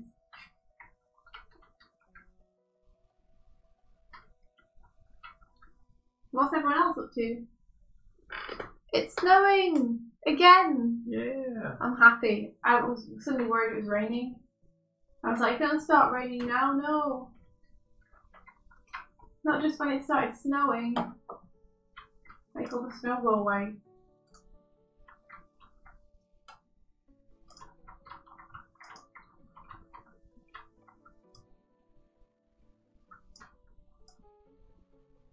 It's less blue now. It's way less blue. It's because the daylight happened, I think. Yeah. Hopefully you can see it snowing. And turn the opacity up.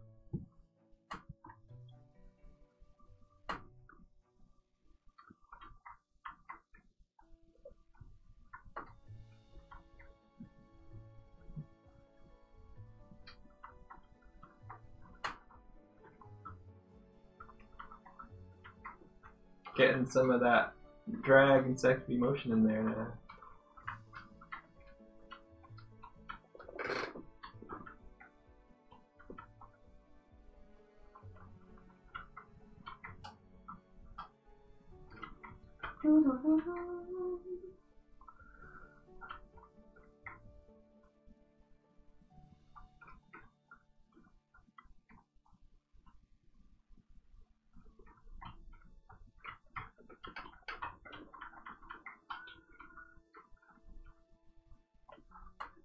Body, body, body, body.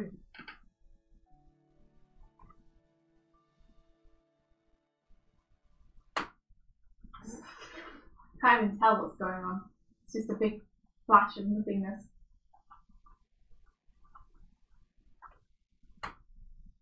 Okay. Gotcha.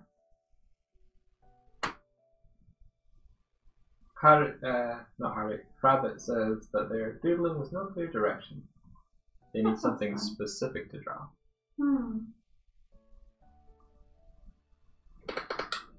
Have you tried that site which Hardik dropped today, drawing prompts? It's pretty cool. Ooh. Let me see if I can get it up.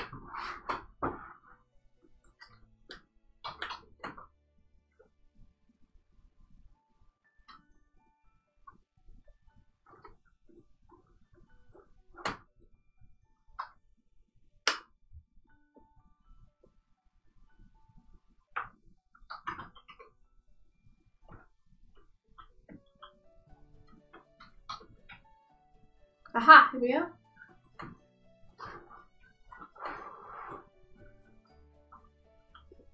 Are you ready, Rabbit?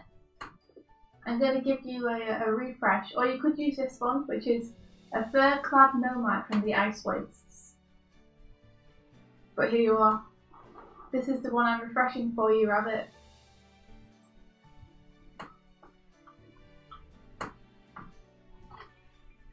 So this is your prompt. He stood there in the winter wood, hand on his sword hilt, and he was hot with fury. That's cool. Yeah. There you go. I already have pictures in my head for that. So this is artprompts.org, which is something that Hardik dropped in for us. So I hope that helps.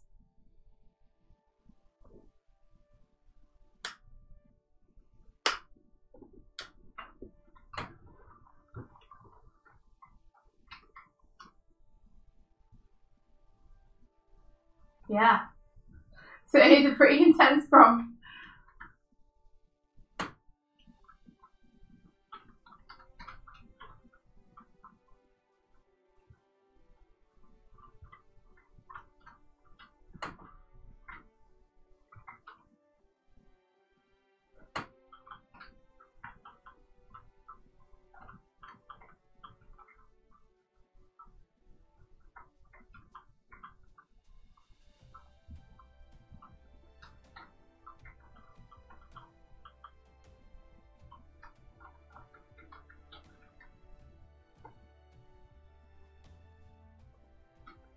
gonna put this all on twos and see what happens. What happens? That's much better. Better on twos. But now I need my peoples being like, oh, oh, no, a thing that's coming up and it's gonna get us. Your what now? It's there. Woo! Your peoples. My peoples. My characters. Well, bad characters. My drawings. Your drawing. My drawings.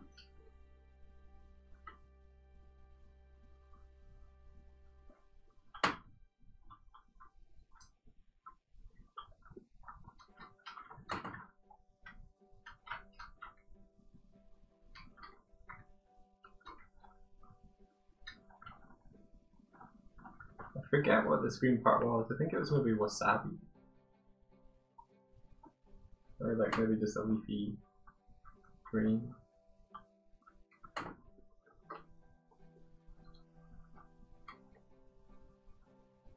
Wasabi is a good colour. If you were looking for colours. What colour is wasabi? Look it up. Okay. Use reference. Like saying what kind of green is grass. Yeah, I think that was wasabi on his like headpiece. It's got like a wasabi headpiece. Yeah, do the winter road. Winter wood. Winter wood. It's a W. Ooh, an imagery. I'm a grab it. You're just a thing that's what do you baby? Rabbit. You know that the thing about the arm. Yeah. Like, oh, it's gone. They drew that.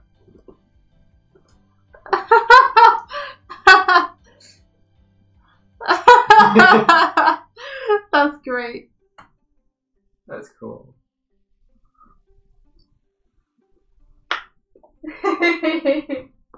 Drawing some rocks. It's really cool to see like caricaturing me. I figured that's me. It looks similar. It's very much like you. Yeah.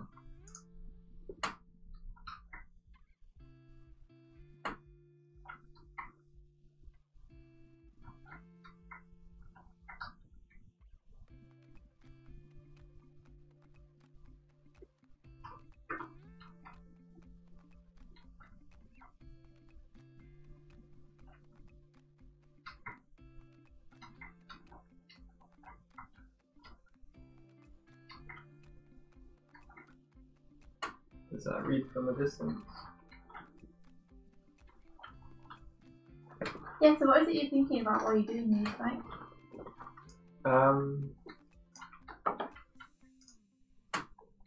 I'm trying to be feeling like he's coming down from low and attacking up and around. Mm-hmm. So kind of compression and then explosion. And then I'm just trying to build all the body parts around that one movement. So I've got a kind of static body type, which I'm going to change as I go. So like maybe in the anticipation frame, he's kind of lean back or something. So I'm just kind of building out of the motion of the sword that I first did. Yeah. Like the attack is very. There's something kind of cool about the original one where he's just kind of like, and like it doesn't really affect him that much. It's more of a quick slash, but you don't really feel the impact of it. And especially if you're like viewing it from further away or smaller, it's not really there. So in this one, I'm having the body kind of like bounce more.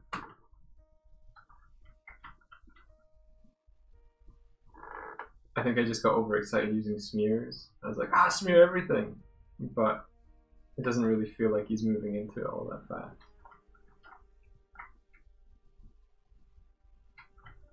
I think I can use smears for motions where he moves more distance in a short space of time. Yeah. I think so too. Like his hands have a smear because they're the ones that are moving the most, and they still do. Like smears, you know what smears are? They're problem solving. Yeah. So smears developed for those times when you need your character to get from A to B, but you don't have enough frames to do it. Yeah. So you don't want to overuse them too much. Like you want to use them when there's a really big movement happening.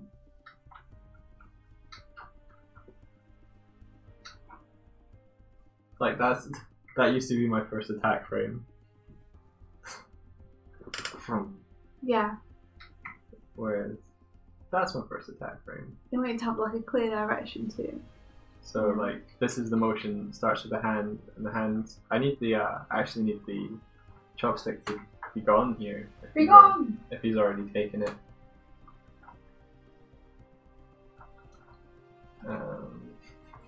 Yeah. You are banished! Be gone.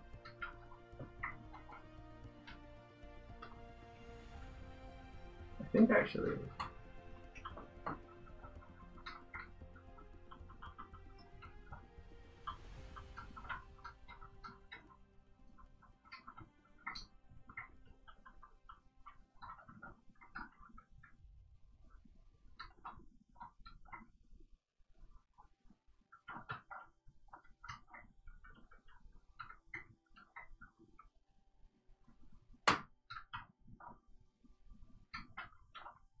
So what are your plans for today, Rabbit? What you up to?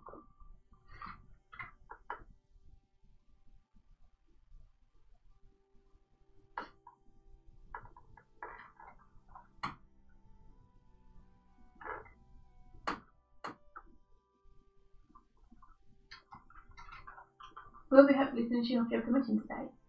Yay! Yeah, I could possibly show that. No? I'll send it to you later. Or show it, or I'll keep doing this. Decisive. Also, Rabbit, thank you for the amazing email. Yeah, Which thank was you. really, really lovely, and we're going to reply to it today. But just wanted to let you know that we got it, and it is one of the nicest things we've ever read. Thank you. Mike almost cried when we were reading it. It's a good thing. Not gonna argue. It's a good thing.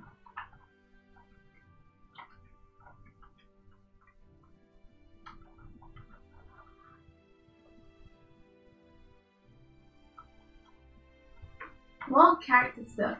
Always good.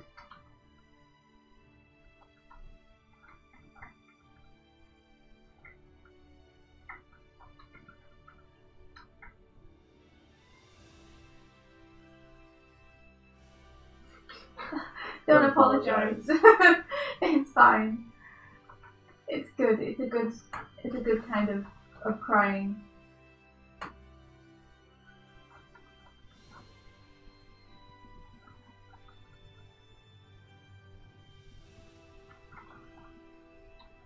It's just really nice to know.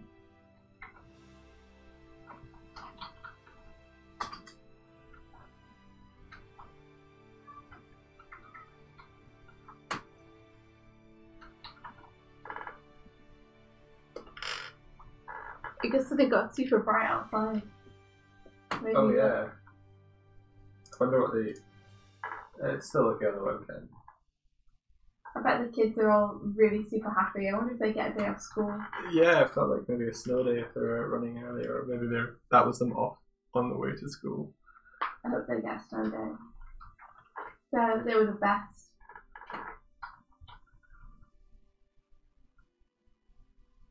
I don't have a memory of a school that asks snow day. Really? Yeah.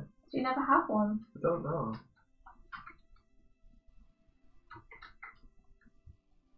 I never really had friends to enjoy it with, so maybe it's just like... Oh, that's the saddest thing I've ever heard. You don't need friends to throw snowballs at people. That's what I learned. In fact, you need the opposite. Who were you throwing snowballs at? Everyone. Oh, I have such imaginations of you as like this little troll kid. I was a goblin. Still am a goblin. You're pretty goblinish. Yeah. I think that's why you were able to play your like wizard lizard character so well. Is it's kind of just Me. yeah, attuned to what you're kind of like anyway.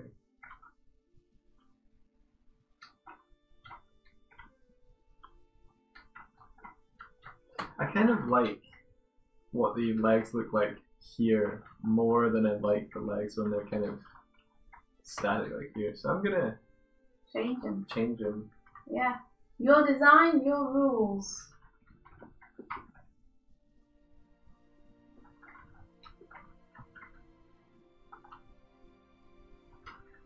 He's supposed to be made out of like little pieces of sushi.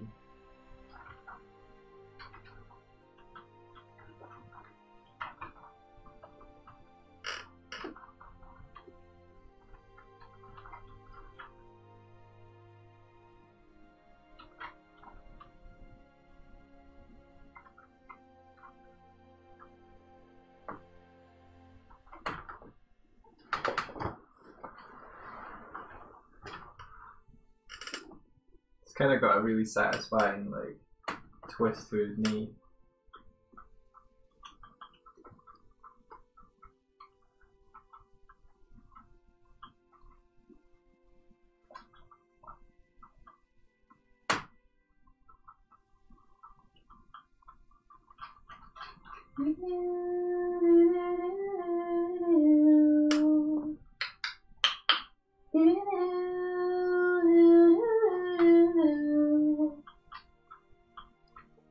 I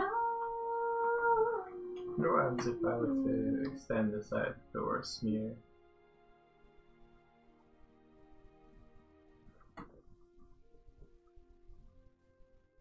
Ah, that feels cool. Zip zip, zip zip, zip zip. That's cool. I like that. Cool.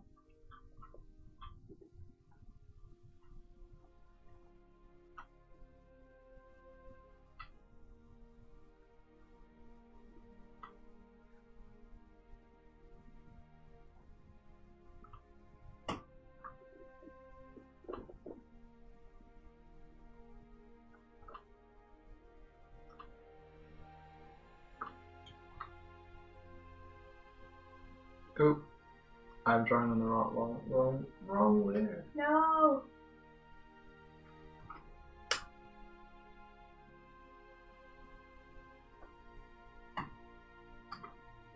It's okay. The cool thing about this is you can just paste onto the layers you need it to be. It's not kind of Krita style where it's like you paste and you're in a different layer. You can just paste it into the right layer.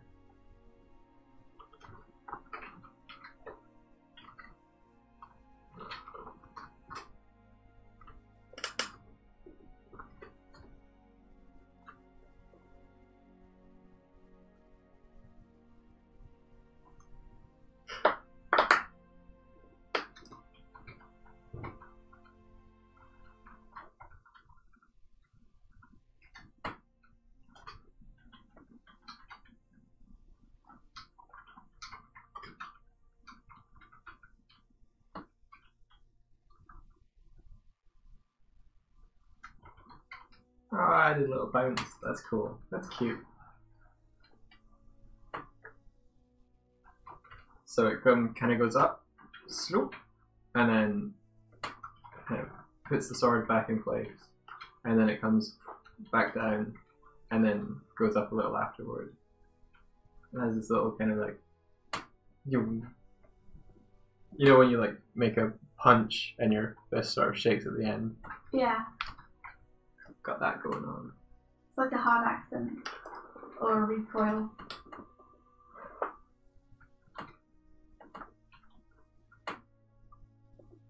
I'll do the technical names. Thank you. You're welcome. I appreciate it. You're welcome. I appreciate you. Good. Yeah. Yeah.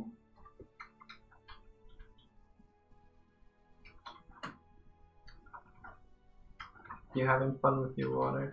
Yeah. I kind of am.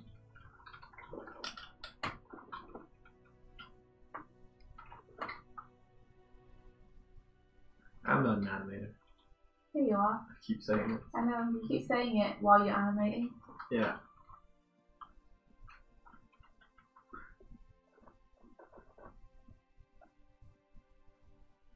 Yeah, so I've got like run cycles for this guy, sprint cycles from way back.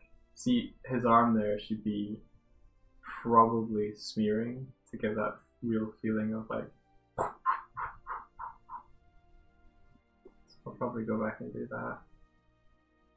Although maybe run 2 was like less cool, maybe I actually did it. Nope, I just did a meditate. It looks like his headpiece has been misaligned. No. I think the cool thing about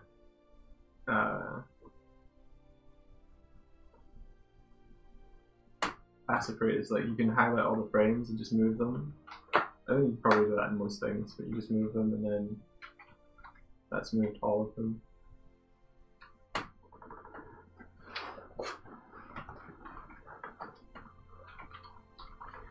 How many?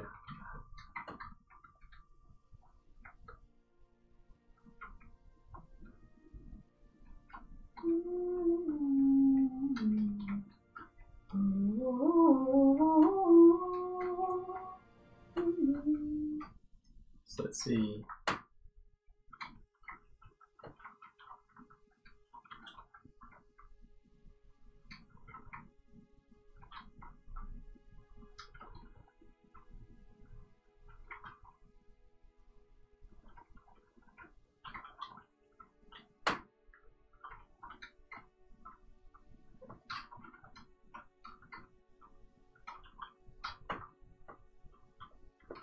I'm just giving them a frame of anticipation before this thing happens, because I don't like that they all move at exactly the same time. So I think if he anticipates first, that'll be cool. That's cool. So let's say that goes like this.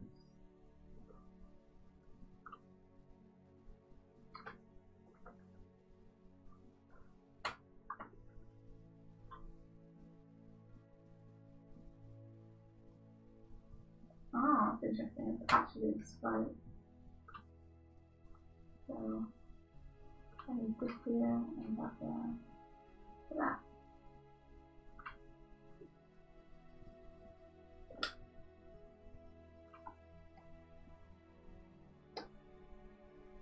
I need a bigger brush. I'm gonna need a bigger brush. For Jules reference. Nice. Yeah, that's better. Maybe too big. 2 pixels.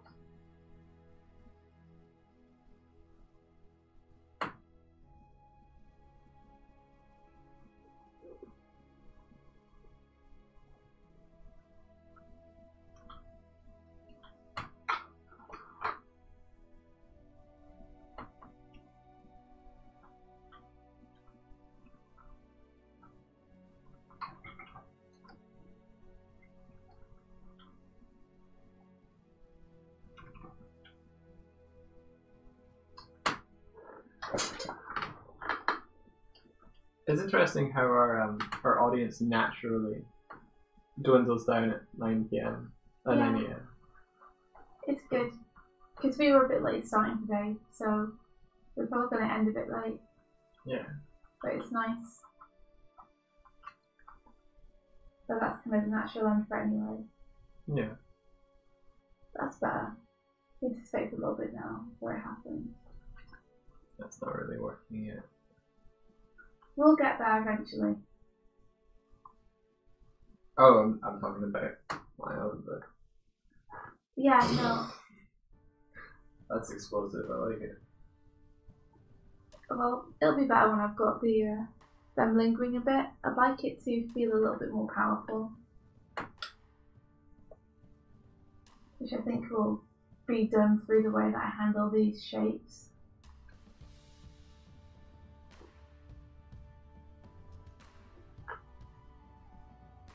Me too.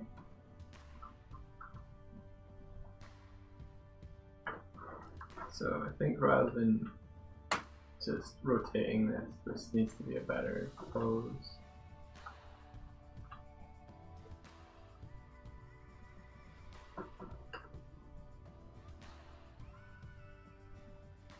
Let's build it. But not symmetrical. Never symmetrical.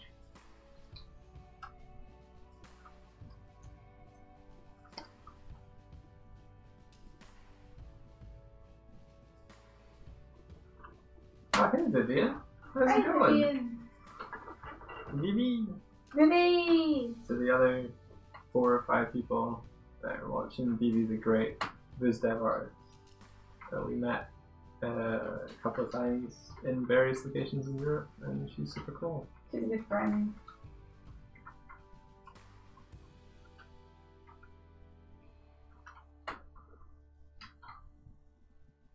How's Baba Yaga going? I saw you had like board gaming stuff on the go. Prototypes and whatnot.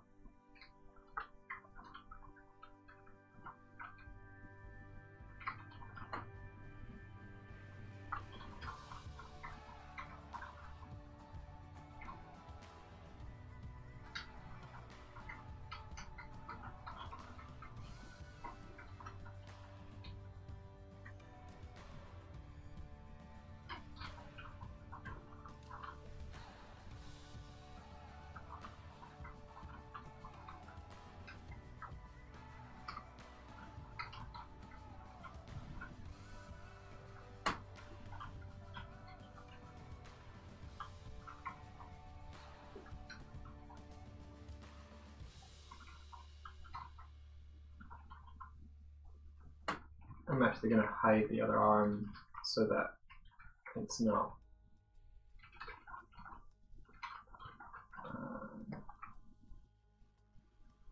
not interfering. Oh great. That's not even on the arm. What are you then?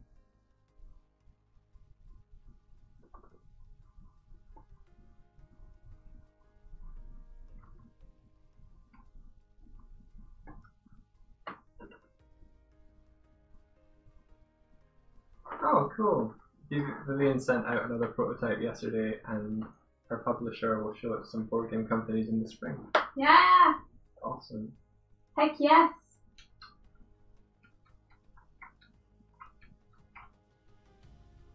That feels better.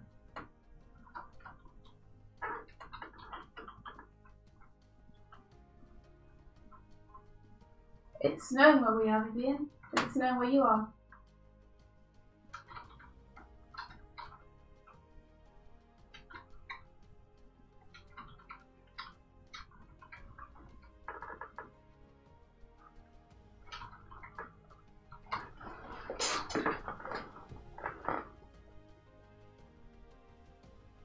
Yeah, you see in the top right of the stream that is a webcam.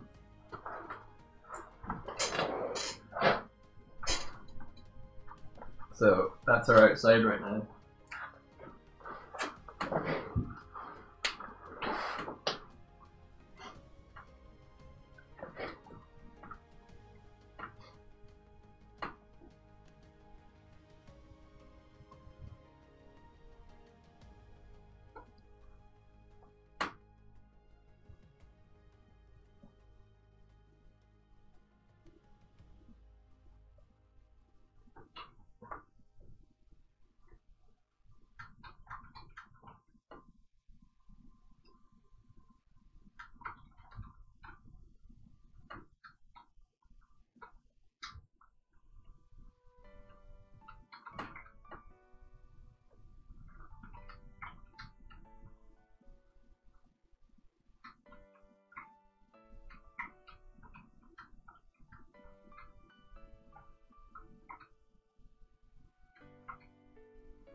Vivian likes webcam views.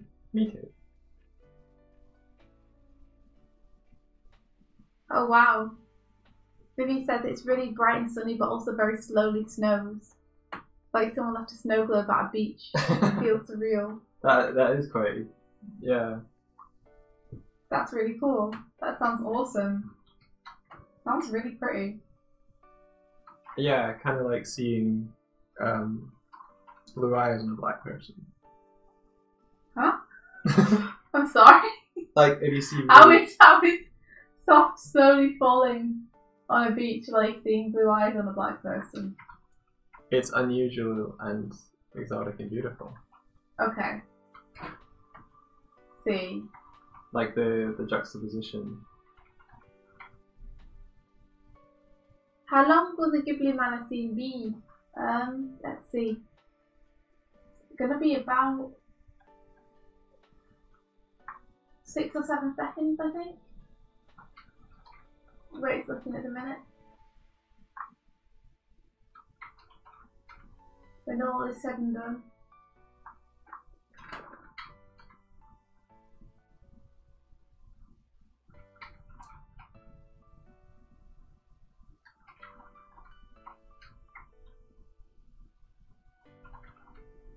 I'm gonna squish it.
Not happy with that at the minute though, but I'll try and fix it tomorrow.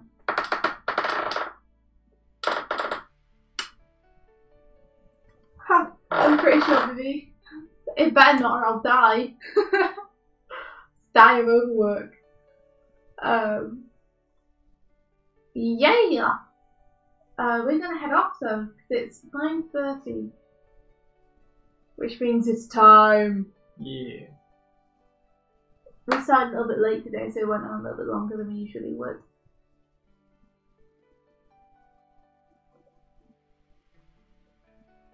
But yeah, thank you guys for joining us. Sorry that we have to head off, like, basically as soon as you arrive, Vivi. Yeah, sorry. But we hope you have a really good day. It was cool to see you. It's looking good, Mike. I did some like squash and stretch for the like ups and downs on this run. Yeah. I can probably soften it out a little. That was fun. So I did some smears on the front arm and not that attack, this attack. Mm-hmm.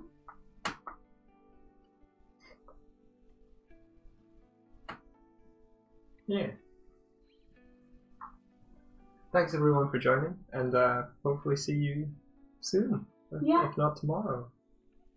See you soon! And thanks very much for hanging out with us. And for talking about all the important things. Yeah, it's been an interesting and enlightening stream. So, we're going to head off and do some freelance and stuff. Yeah, do you want another cup of tea? Ah, yes, Okay. I do. I'm gonna go make India a cup of tea. Thank you. You're welcome. And may the rest of your day Be filled with that adventure! I broke the rhythm, but it was fun. It's fine. Ah. Still works. Take care, everyone. Bye-bye.